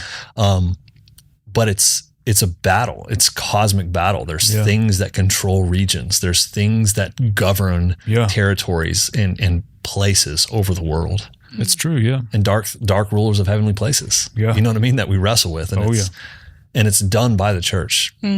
It's not one lone ranger that's out there on the corner interceding. You know what I mean? Yeah. Firing his Sorry, that's all. guitar guns. Yeah. You know what I mean? Oh yeah. And, but that's another about weird things that happen, but it's one of those things, man. It's just like something that you experience on that side of the tracks, but also stuff that you hear about from weird charismatic religious people that are just like, no, dude, that ain't it. Yeah. Yeah. That's another talk for another day. But I mean, it's real. Yeah. I mean, the church is called to have drastic impacts over regions. Yeah. And I think many of them are called to do different things. Yeah. It's not a one size fits all. It's multifaceted. Yeah. Yeah, it really is. But a lot of time the churches that are in regions, that are ordained of God are there very specifically Yeah. to counteract other things, Yeah. but they don't do so by focusing on darkness. They do so by focusing on light and the new covenant Yep. and knowing the Lord That's and it. becoming who we already were before the foundation of the world in him. Yeah. You know what I mean? it. And unlocking people. That's it. So It's brilliant. It is. yeah, It's a brilliant way. and it's fun. Yeah. Yeah. Exhilarating. And wild. That's what you said earlier. Yeah. Exhilarating. Yeah. Yeah, it can be. Oh, there's orange in there. How about that? Huh? I'm used to drinking that coffee. Yeah. It's All good. right. You got anything else? I just, I know there's people that watch this stuff they kind of feel like they're alone, like they don't have a household, and they're probably watching this right now, like through there. Like, what would you say? How would you encourage that person that's like, even somebody that's just hasn't experienced anything, but they're just like seeking it, or somebody that maybe has experienced the Lord and is like, oh crap, I don't have anything. Somebody who feels alone. How would you encourage them? Yeah. Well, I would say you're not alone, is what I would say. Yeah. But there is something to, if you have experienced them like the way you said, there's something to experiencing God, and where you've had like an experience or an encounter with the Lord where like he spoke something to me or he did something to me. That a lot of times when somebody's like in a dry spell or a dry place they feel like, or they're just spiritually feeling dry, of going back and remembering the last time they encountered him or felt him or that he spoke to them. Could be a dream, could be a vision, could be the still small voice, audible voice, whatever, all these different things. And to revisit those things and be like, hey, what was communicated to me there? And what of the nature of God is he wanting to impart to me from that experience or encounter? When you do that and then ask yourself the question, has that become a part of me now? Yeah. Have I enacted the directions that I've heard? Did I follow through in that, or did it become a part of me from that experience? And a lot of times if the answer is like, no, not fully, there was still whatever, I was like, that is your map to getting on track with what God is leading you into, to get on track with like, okay, there's more for me to, there's more on the plate from that experience or from what he's told me. Yeah. Another thing, and this is this is a lot of times I think this is missed because we don't realize that it's God, but it's like wounds and pain that comes up in our heart and in our mind and in our memory from the past. A lot of times that's God doing that. And that's another thing to really unlocking your river. Yeah. A major, major key and component. And I can even feel it talking about it. I was like, yeah. And it's one of those things, man, when you realize that you have something against somebody, Yeah. or you have a memory that maybe you heard a song this week while you're mowing the grass or whatever, or you smelled a smell, or, had a certain time, something, it brings up a trigger or a thought of a time when you felt wronged or hurt or experienced pain. If that's still there, so many times we're like, we push that away, like, get behind me, Satan, Yeah. But so many times that is the Lord allowing you to feel something that is still affecting you because he wants to replace it. He wants you to grow in wholeness and be healed from it. And then he wants to fill that space in your heart where that's taken up room. And that will come that will cause you to move forward in life. It'll open up direction. It'll open up new relationships. It'll open up something great. Yeah. But the key is when you feel that pain of it could be your, you know what I mean? It could be a 7th grade, soccer coach that just, accused you of something you didn't do or yelled at you in front of the crowd or something. It could be something so random. It could be a girlfriend you don't even care about anymore, or boyfriend, whatever it is. Pastor, that's a lot, and you feel that pain. Instead of like pushing it away, understand maybe that's on the table of the Lord in the wilderness. Yeah. Like, wait, what is that? That pain should not still be there because there's healing in the new covenant. And then the first thing is to release forgiveness to wherever that pain came from. Yeah. It is miracle grow. Yeah. Forgiveness is miracle grow, dude. And it opens your eyes. It's like a boxer gets punched in the face. If you get punched in the nose and you got blood in your eyes, you can't see that well. A lot of people have that kind of blood in their eyes from pain and stuff that's hit them. They don't even know they're carrying it. Yeah. So it manifests in their heart throughout the day when they're just going on a run or a walk or they're doing something or hear a song. And a lot of times the Lord is saying like, hey, give that to me.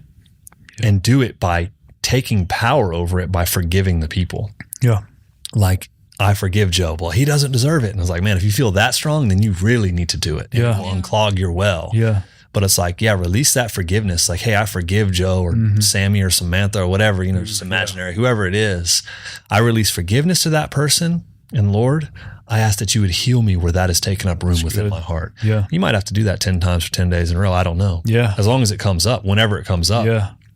But eventually, that wholeness will start to happen. That's good. And you'll be able to imagine those people or those situations and be like, they were doing the best they could. They didn't know better. Yeah. Or maybe they were dealing with something that I didn't know about. I choose to forgive them, and it won't steal your steer your life, and you'll hear clear. Yeah. And you'll be processing through it with the shepherd, with the Lord. And that's the plate that the shepherd has. And then he'll lead you onto your next step or your next phase. And it could be a move geographically. It could have just been in your heart was the move that needed to happen. And then the doors opened up around you that he had for you. Yeah. You know what I mean?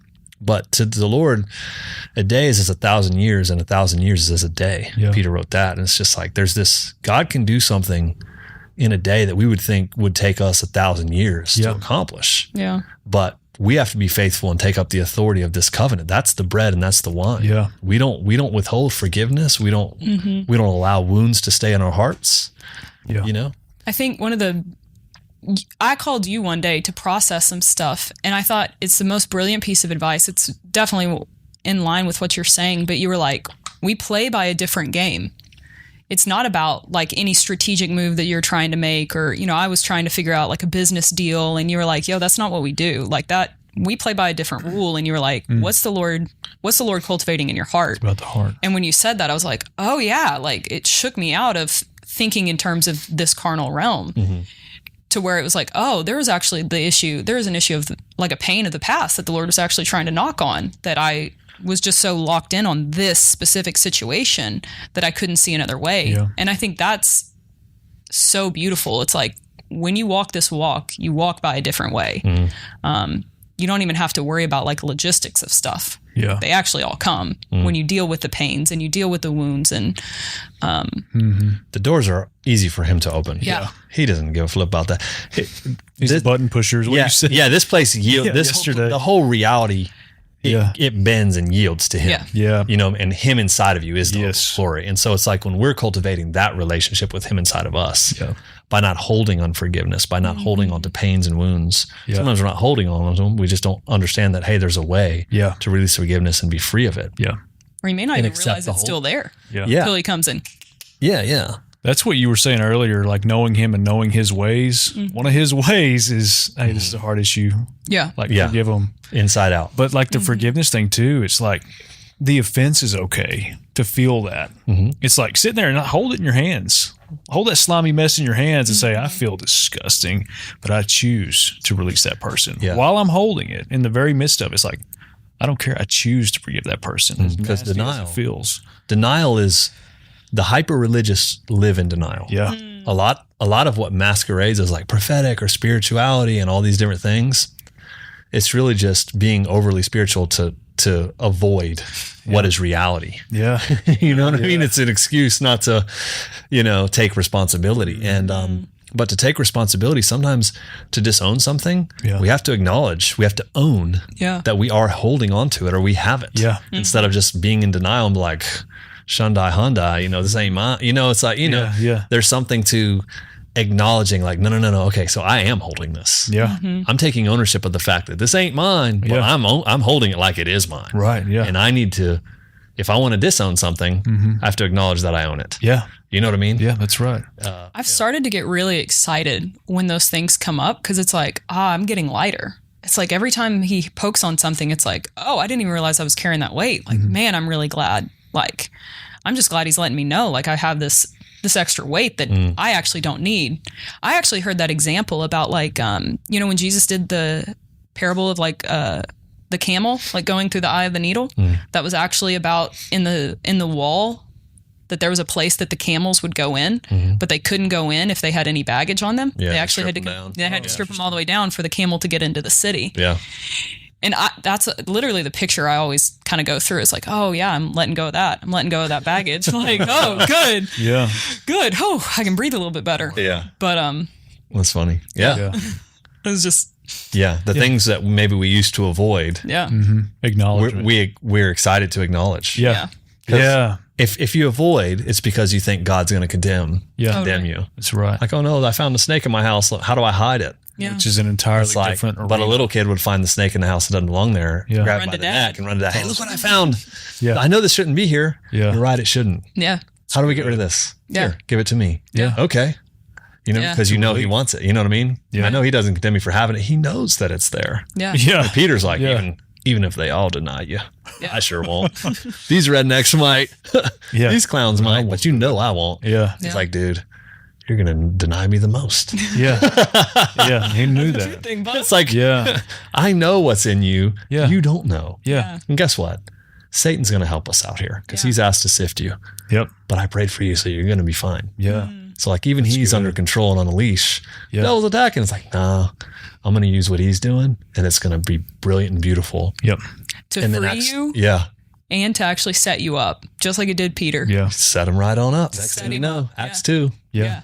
Ladies and gentlemen, you may think these people are drunk this morning, but they're not. This is Joel 2 happening. Yeah.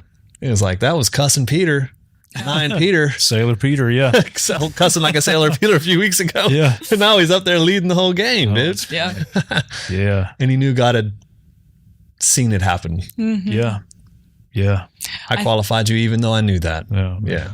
I think a massive key is like he's not afraid of our messes. The way that we sometimes feel, shame or it's like, dang, I shouldn't make that mess or I should be past that or, you told me that. And I was like, God, that's a brilliant phrase. Like should equals shame. And it's like the more that you play in that game, it will trap you. It does cause you to withdraw from the fellowship or coil back. You can't even extend the right hand of fellowship to people when you're coiled up because you're just so clouded in shame. And I think that's the number one thing that actually causes people to pull back. It is fear, but it is. Yeah. Because they have to put the mask on and when it's time to be known. Yeah. It's like they're just knowing your alter ego. Yeah. Yeah. Not you. Yeah. The shame that they're carrying though, really. It's a mask. Yeah. Yeah. But it's a beautiful way we have. Yeah. Yeah, it is. I really It's an do. ancient way, really. Yeah. I didn't know. That's good. It's the everlasting path. path. Yeah. Yeah. I just think, it was foretold forever ago. Yeah. You know what I mean? And it really was, not for, but thousands of years ago. Yeah. And I think, I don't know, to me, it just makes perfect sense. The way it looks and the way it's administered and the way it's built and the way it should be, but it's like, it's easy to be, social media voice the church should be this and that and this and that, you know. It's a whole nother reality to step into relationship with people and to really try to implement what the Bible says. Yeah. And so that's why I don't like church hate at all, man. Yeah. I don't like it. Even, you know, I know so many people are wounded by it, and I fully get it, you know. And I also know that a lot of people talk bad about the church or church people or, you know, all these different things. I know what their experience has been, and so I get it. Yeah. It's like, yeah, dude, I get it. I know that that's what you've experienced. You know what I mean? Yeah. But at the same time, I think there's probably a lot more of the good than people realize. Yeah. You know what I mean? Kind of like Elijah up there. Yeah. I'm the last one. The Lord's like, buddy, Yeah. there's thousands haven't bowed their knees to Baal. Yeah. And he's like, what? That's good. Well, I'm the last one. Yeah. Like, no, there's thousands who have not. Yeah. So go ahead, go get Jehu. He's going to be wild. There's a young guy named Elisha. Yeah. He's going to be wild. Go anoint this king. You know, it's like, there's a lot of good ones. Yeah. Your job is to find people and unlock them. Yeah. You know what I mean? It's just like to be light and to be truth and to speak it and speak wholeness and to see things that people don't even see inside themselves. Because the bad news bears might be the Golden State Warriors. That's you know, right. they might be way better than you think. That's how Jesus picked his team. Yeah. You know, a bunch of guys that seemed like, you know, not the sharpest group of knives in that drawer that he picked from. Yeah. Yeah. But, you know, I think a key in that story too with Elijah is he was in a cave and he actually had to be drawn out of the cave, like a stronghold in his own mind about thinking he was isolated. And when he allowed himself to get out of that, that's when he even set that out, you know, Yeah. and he retreated. You know, I mean, there were legitimate threats. I mean, yeah, I mean, the Jezebel spirit is the most powerful spirit that I've ever experienced. Yeah. I've never encountered a demon that scared me the way a Jezebel did once when I encountered that. Yeah. And I never thought that would be the case because you think, oh, that's the pretty gal in the red dress on the front row trying to seduce somebody. You know what I mean? That's what you think. But it's like, no, this is an ancient level of witchcraft that drove the greatest prophet of that day, Yeah. you know, Yeah. to run and hide. Yeah. And, you know, he pops her bubble. Yeah. Her and Ahab's bubble, but at the same time, and its name's not really Jezebel. It's just what we've kind of adopted it Yeah. as. Wait, so it's not just a woman? No, and definitely not. Well, Yeah. Yeah. Jezebel and Ahab were both in alignment with that demonic spirit. Yeah. So I mean, it was a male female, you know, partnership there. Yeah. But I mean, she was definitely the witch, and there's definitely attributes like that. But it's not about a male female thing. That's for darn sure. Yeah. Yeah. And you know, King Herod and his brother Philip's wife, you know, who ended up trying to cut John's head off, you know, by her daughter dancing around. It's a wicked and evil spirit, and that is the war. Yeah. The war is the witch and the prophet. That is the war, and it's been there since the ancient, and it's you know all the way through the Book of Revelation. You see it just firing off. Yeah. And it causes tremendous amount of division, more division than I've ever seen anything that has power to wield. But it calls itself a prophetess, calls itself the prophetic, and that's the thing about it. Yeah. That's the thing that's such a bummer. It's like the wheat and the tares, they look just alike. They grow up at the same time. Yeah. One bows down, one does not. You know, and in the parable of the sower, and it's like the witch and the prophet is like there are some similarities, but one has the fruit of control, manipulation, division. It always has. It always will. Yeah. And man, I experienced that in 2014. I think it was on Yom Kippur of 2014. That was the most terrifying experience that I had. But Can you go into it just a little bit? I mean, If you don't feel, that's fine. If you don't want to. Yeah. I just don't want to. I definitely can't. I think I might have probably told y'all about it before. You know what I mean? Yeah. Yeah. You know what I mean? But it was, you know, what I will say is that the Holy Spirit and his role became real to me in that moment in a profound way. Yeah. That rescued me out of that experience that I was in. Yeah. Yeah. And I never had so much appreciation for that. Yeah.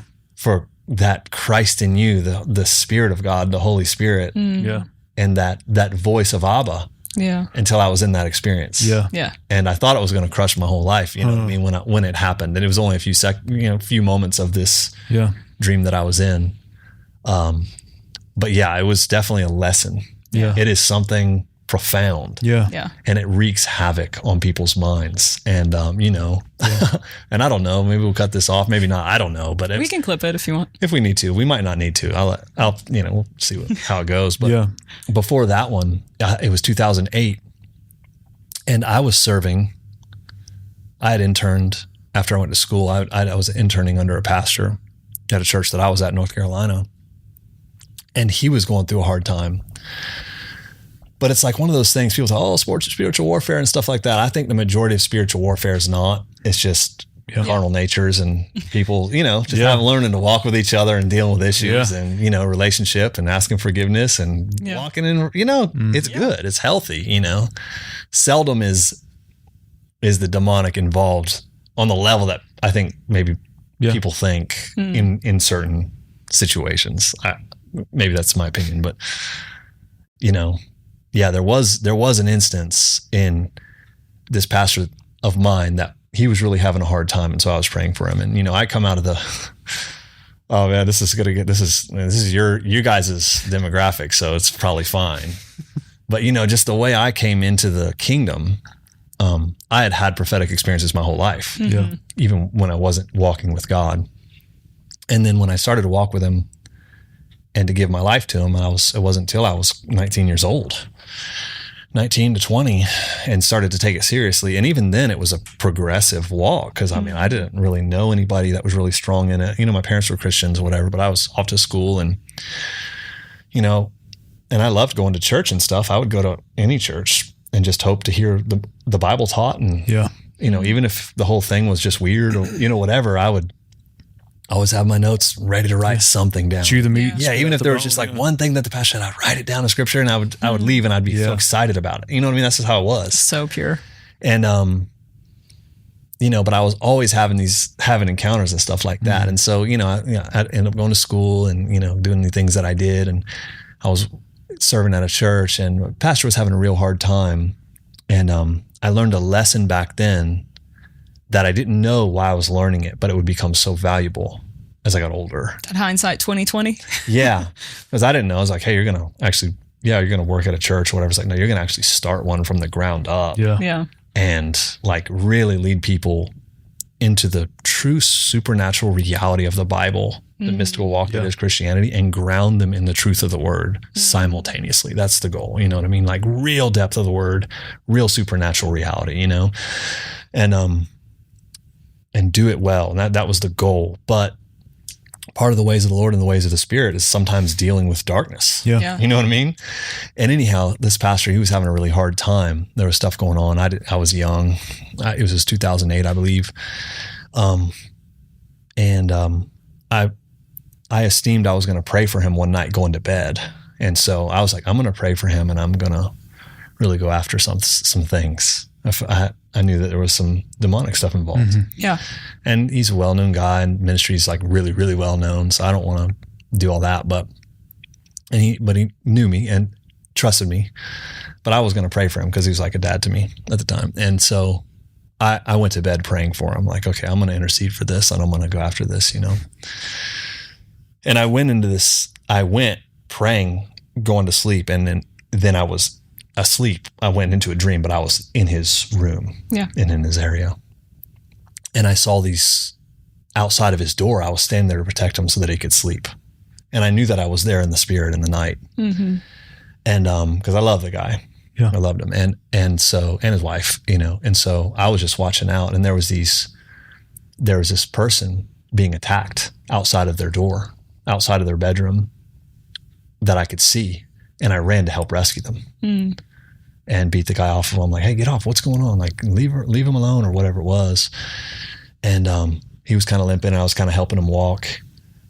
And the more I walked with them, once I intervened in this scenario to help this victim that was being assaulted, something didn't add up. And then I let them go. And I walked back into my pastor's room where I was on guard to give him rest that night.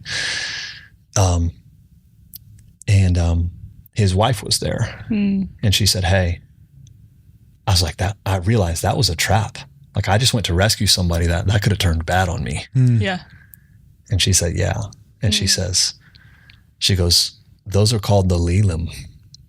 She's like, they pretend to be these victims so that you will come and rescue them, but they are wanting to suck the life out of you. And I was like, okay, that was interesting. After I got that, another being showed up at the house and I had to confront it, Yeah. And it was the one that was going to take him out. And he was really dealing with thinking he was going to die. Yeah. There were some physical things going on as well. Yeah. And so I was scared to death of that thing, but I acted like I wasn't and made it leave, right?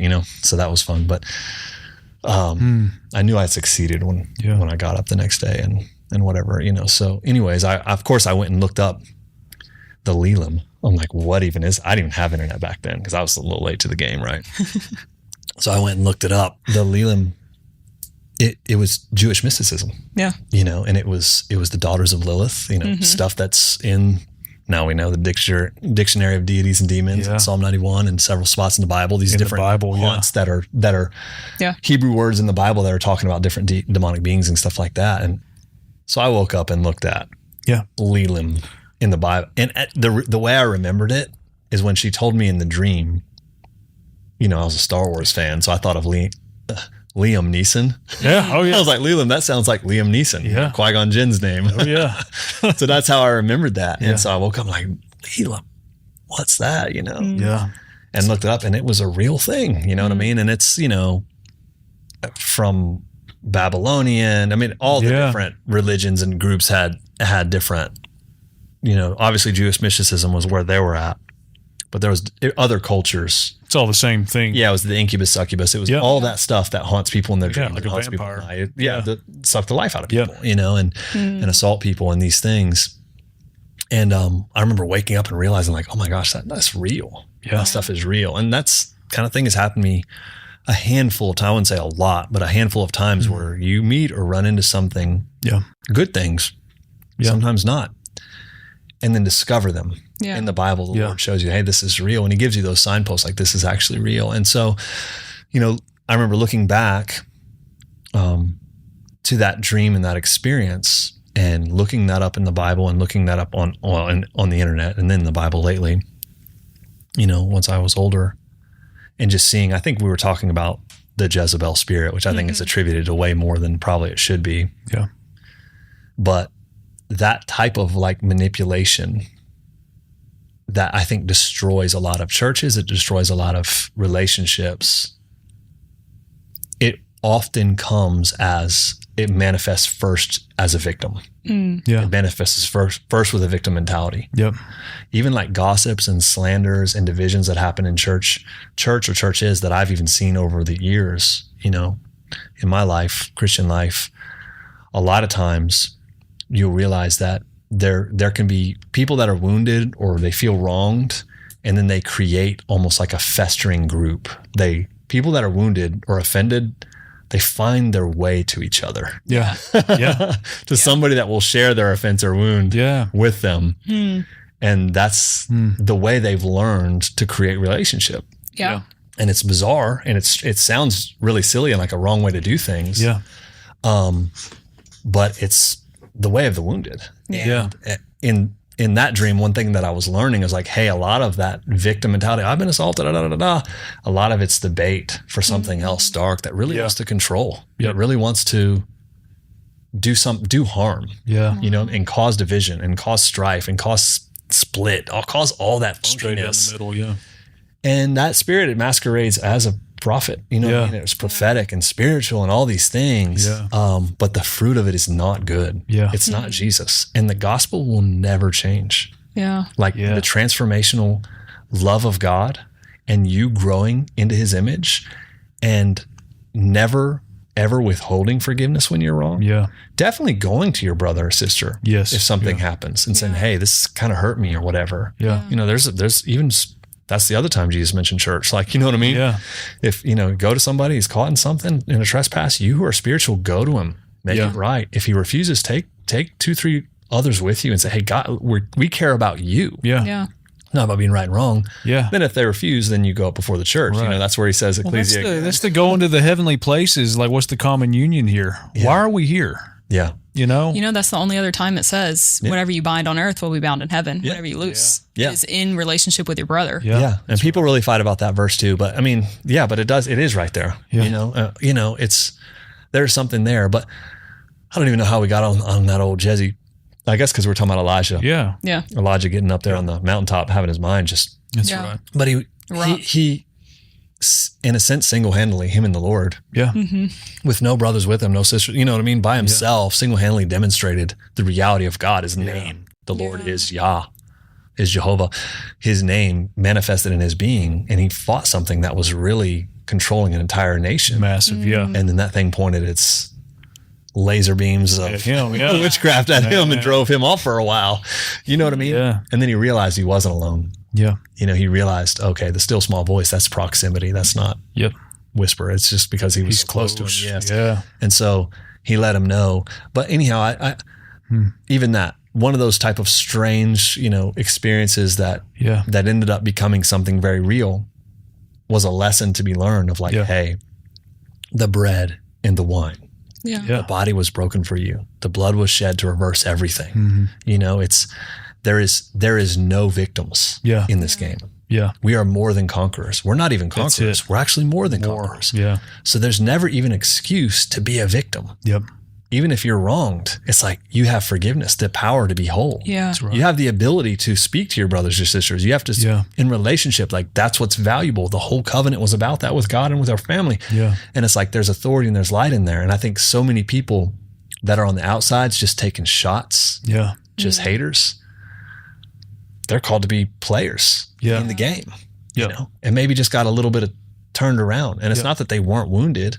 It's like, totally were. But they're not victims. Yeah. Yeah. And then there's ability to process that pain and forgiveness. Doesn't mean you have to be in relationship with somebody that abused or wrong, using Trust them. was crooked. Like, absolutely not. Absolutely not. You throw the boundary up and choose not to walk there, but don't let them live in your heart rent free because of a wound. That takes up space for more of the authority of the Lord in your life to rescue others, to be whole, because that's what it's about. It's about people. Yeah. It's like, the call of Jesus Christ, to understand what the hope of his calling is in the saints. Yeah. The treasure, the way he loves people that we're called to love, that we're called to see, the way he values and loves people, even that we think are despicable or we're ticked off about them, or we think the ones that are using people. Yeah. Yeah. It's just like, hey, but they're even trapped in something in darkness. And we're called to walk in such wholeness that reconnaissance pulls them out. That's it. Comes out of agreement with that dark stuff. Yeah. When you said that, it made me think if they're living rent free and you're, because I've been in that place where you just kind of wrestle and it's I think a litmus test, if you will, is when you call to mind that person's name, do you get excited for their future? Do you get excited? Can you actually bless them and actually see the good for them? Or do you see the pain still? If you still see the pain or you're kind of or you want to withdraw or whatever, that's how you can kind of tell. And I think a massive key in that is actually bless them, ruthlessly bless them and actually pray the plans and purposes over God, over their life, and I had that happen about a year ago. There were some characters, very shady characters, and I felt like they were going to maybe target me or do something wrong or steal or leech, do something against me. And anyways, I had this that's disgusting. I pray against that. I break that. I pray against it. And then the Lord just kind of dropped this into my head of hey, why don't you just cut all the crap and just bless them? Yeah. He's skip to the real good part. Just bless them. Yeah. And I was like, oh my gosh. And it felt so difficult, but it felt so right. And I was like, that is the answer to this. And the difficulty was the forgiveness taking its root in you. Yeah.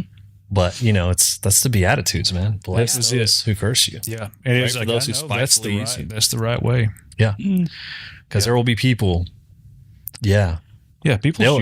They'll try to sabotage what you're doing. Yeah, You know what I mean? And it's like, hey, They'll hate you. they don't know what they're doing. Yeah, that's right. You know what I mean? And it's like, hey, man, maybe this is an opportunity for me to be in alignment with you, Lord. Maybe I am off a little bit. Is there a way? Like, know my heart, but you know what? I will not hold unforgiveness towards them. That's it. You know what I mean? And I won't return curse or bless. Yep. Yeah. And that is a purging. You know, that is a purging of the soul and spirit that will yield spiritual authority in this realm. Oh, yeah. And if you can catch it in the middle of it, it's like, oh, this is why I'm here. And there's hopeful. I get flip this thing from the heart. Yeah, dude. That's what it is. I've always seen it. It's like, man, I've so appreciated when I've been in those spaces because it's like, I'm actually letting them encounter God. When you flip and bless somebody, you're letting, like, that's the gates of hell. You're actually like storming something They're in the vicinity that's already around something, them. And you're actually letting an invitation of God surround them. Like, because they're involved in it. Yeah. Yeah. Yeah, because we're all connected. You know, like there is no separation. Like we are all made in him and through him. Yeah. So you're actually you're inviting the whirlwind to be amplified, I think. Yeah, it's good. Well, let's do the it's kind of like we're from the fabric of Hoff. And I had somebody tell me this a couple of weeks ago. Said, I just said, I don't know what I would do without it. Like I found it and I knew I was supposed to be there. Like there's not another way. And they're like, no, you'd have found something else. And I was like, no, it's like intrinsically part of my story. I know it. It's my house. And so we're of the fabric of it. Well, you hated on it at first. I know. Yeah, I know it. No. Before you knew, you're like, I don't want to go to that. Before I knew, and there's just a little hint of like, you got nothing else to lose. Just go. Maybe just try it. Probably not. You'll prove them wrong. Just go. Love it. But we're from the fabric of it. Yeah. And so to all of our listeners, kind of even starting this whole podcast off, like wanting to be a safe place to even talk about some stuff, like whether it's Bigfoot or whatever. But we're of the fabric of Hoff, and so thank you for starting it. Yeah, for sure. It's my house. It's your house, and super mega thankful for it. But just share, Hoff has a podcast. All the messages that Daniel does every Sunday, nobody else does them that way. That's what you do, and they're all available on the podcast. You mean he just quotes scripture literally the entire time? Well, dude, you open the thing up like with Moses on Sunday. So good. I felt you read these stories and you grow up with the cartoons of them, but I felt the weight and the significance of the whole situation. It's like, now go threaten the world power here because of what I said, And it's like, you'll know it's me when I fulfill it, like when it happens. But you tell it and you see it and you share it and display it in a way that lets other people eat off of it. Yeah. Anyways, where can everybody find? Oh yeah, the Hoff. We all call it Hoff. It's House of Faith is what it's. Tyler House of Faith, yeah. And Tyler House of Faith, yeah, that's our city. Tyler House of Faith. And so you can type Tyler House of Faith pretty much anywhere. Cool. And we'll drop the podcast. Any podcast. TylerHoff.com. Yeah. Right. Yeah. It's gold. We'll put it in the show notes so you can scroll down and click the link there. Instagram. Yeah. What is it? Is it Tyler Hoff? I don't really know. Yeah. What's Daniel's very up on the social media aspect. Yeah. Freaking nerd. I'm an old soul, dude. Yeah. Yeah. Yeah. Yeah. It's there. It's in the show notes. It's somewhere. Cool. That's good. Well, thank you for coming. Yeah, man. Yeah. Dig it. It's fun. If you enjoyed this episode of the Ancient Way podcast, drop us a like, share with your friends, share with your family. And if you would like to support us and what we are doing, and you would like to play a direct role in our growth and things that we do in the future, we have a donation spot at the bottom of our show notes. So you can click on that, give however much you want. We appreciate absolutely everything. We appreciate our listeners. And everybody that's already come alongside and encouraged us, and even everybody that's been on our show. So thanks, guys.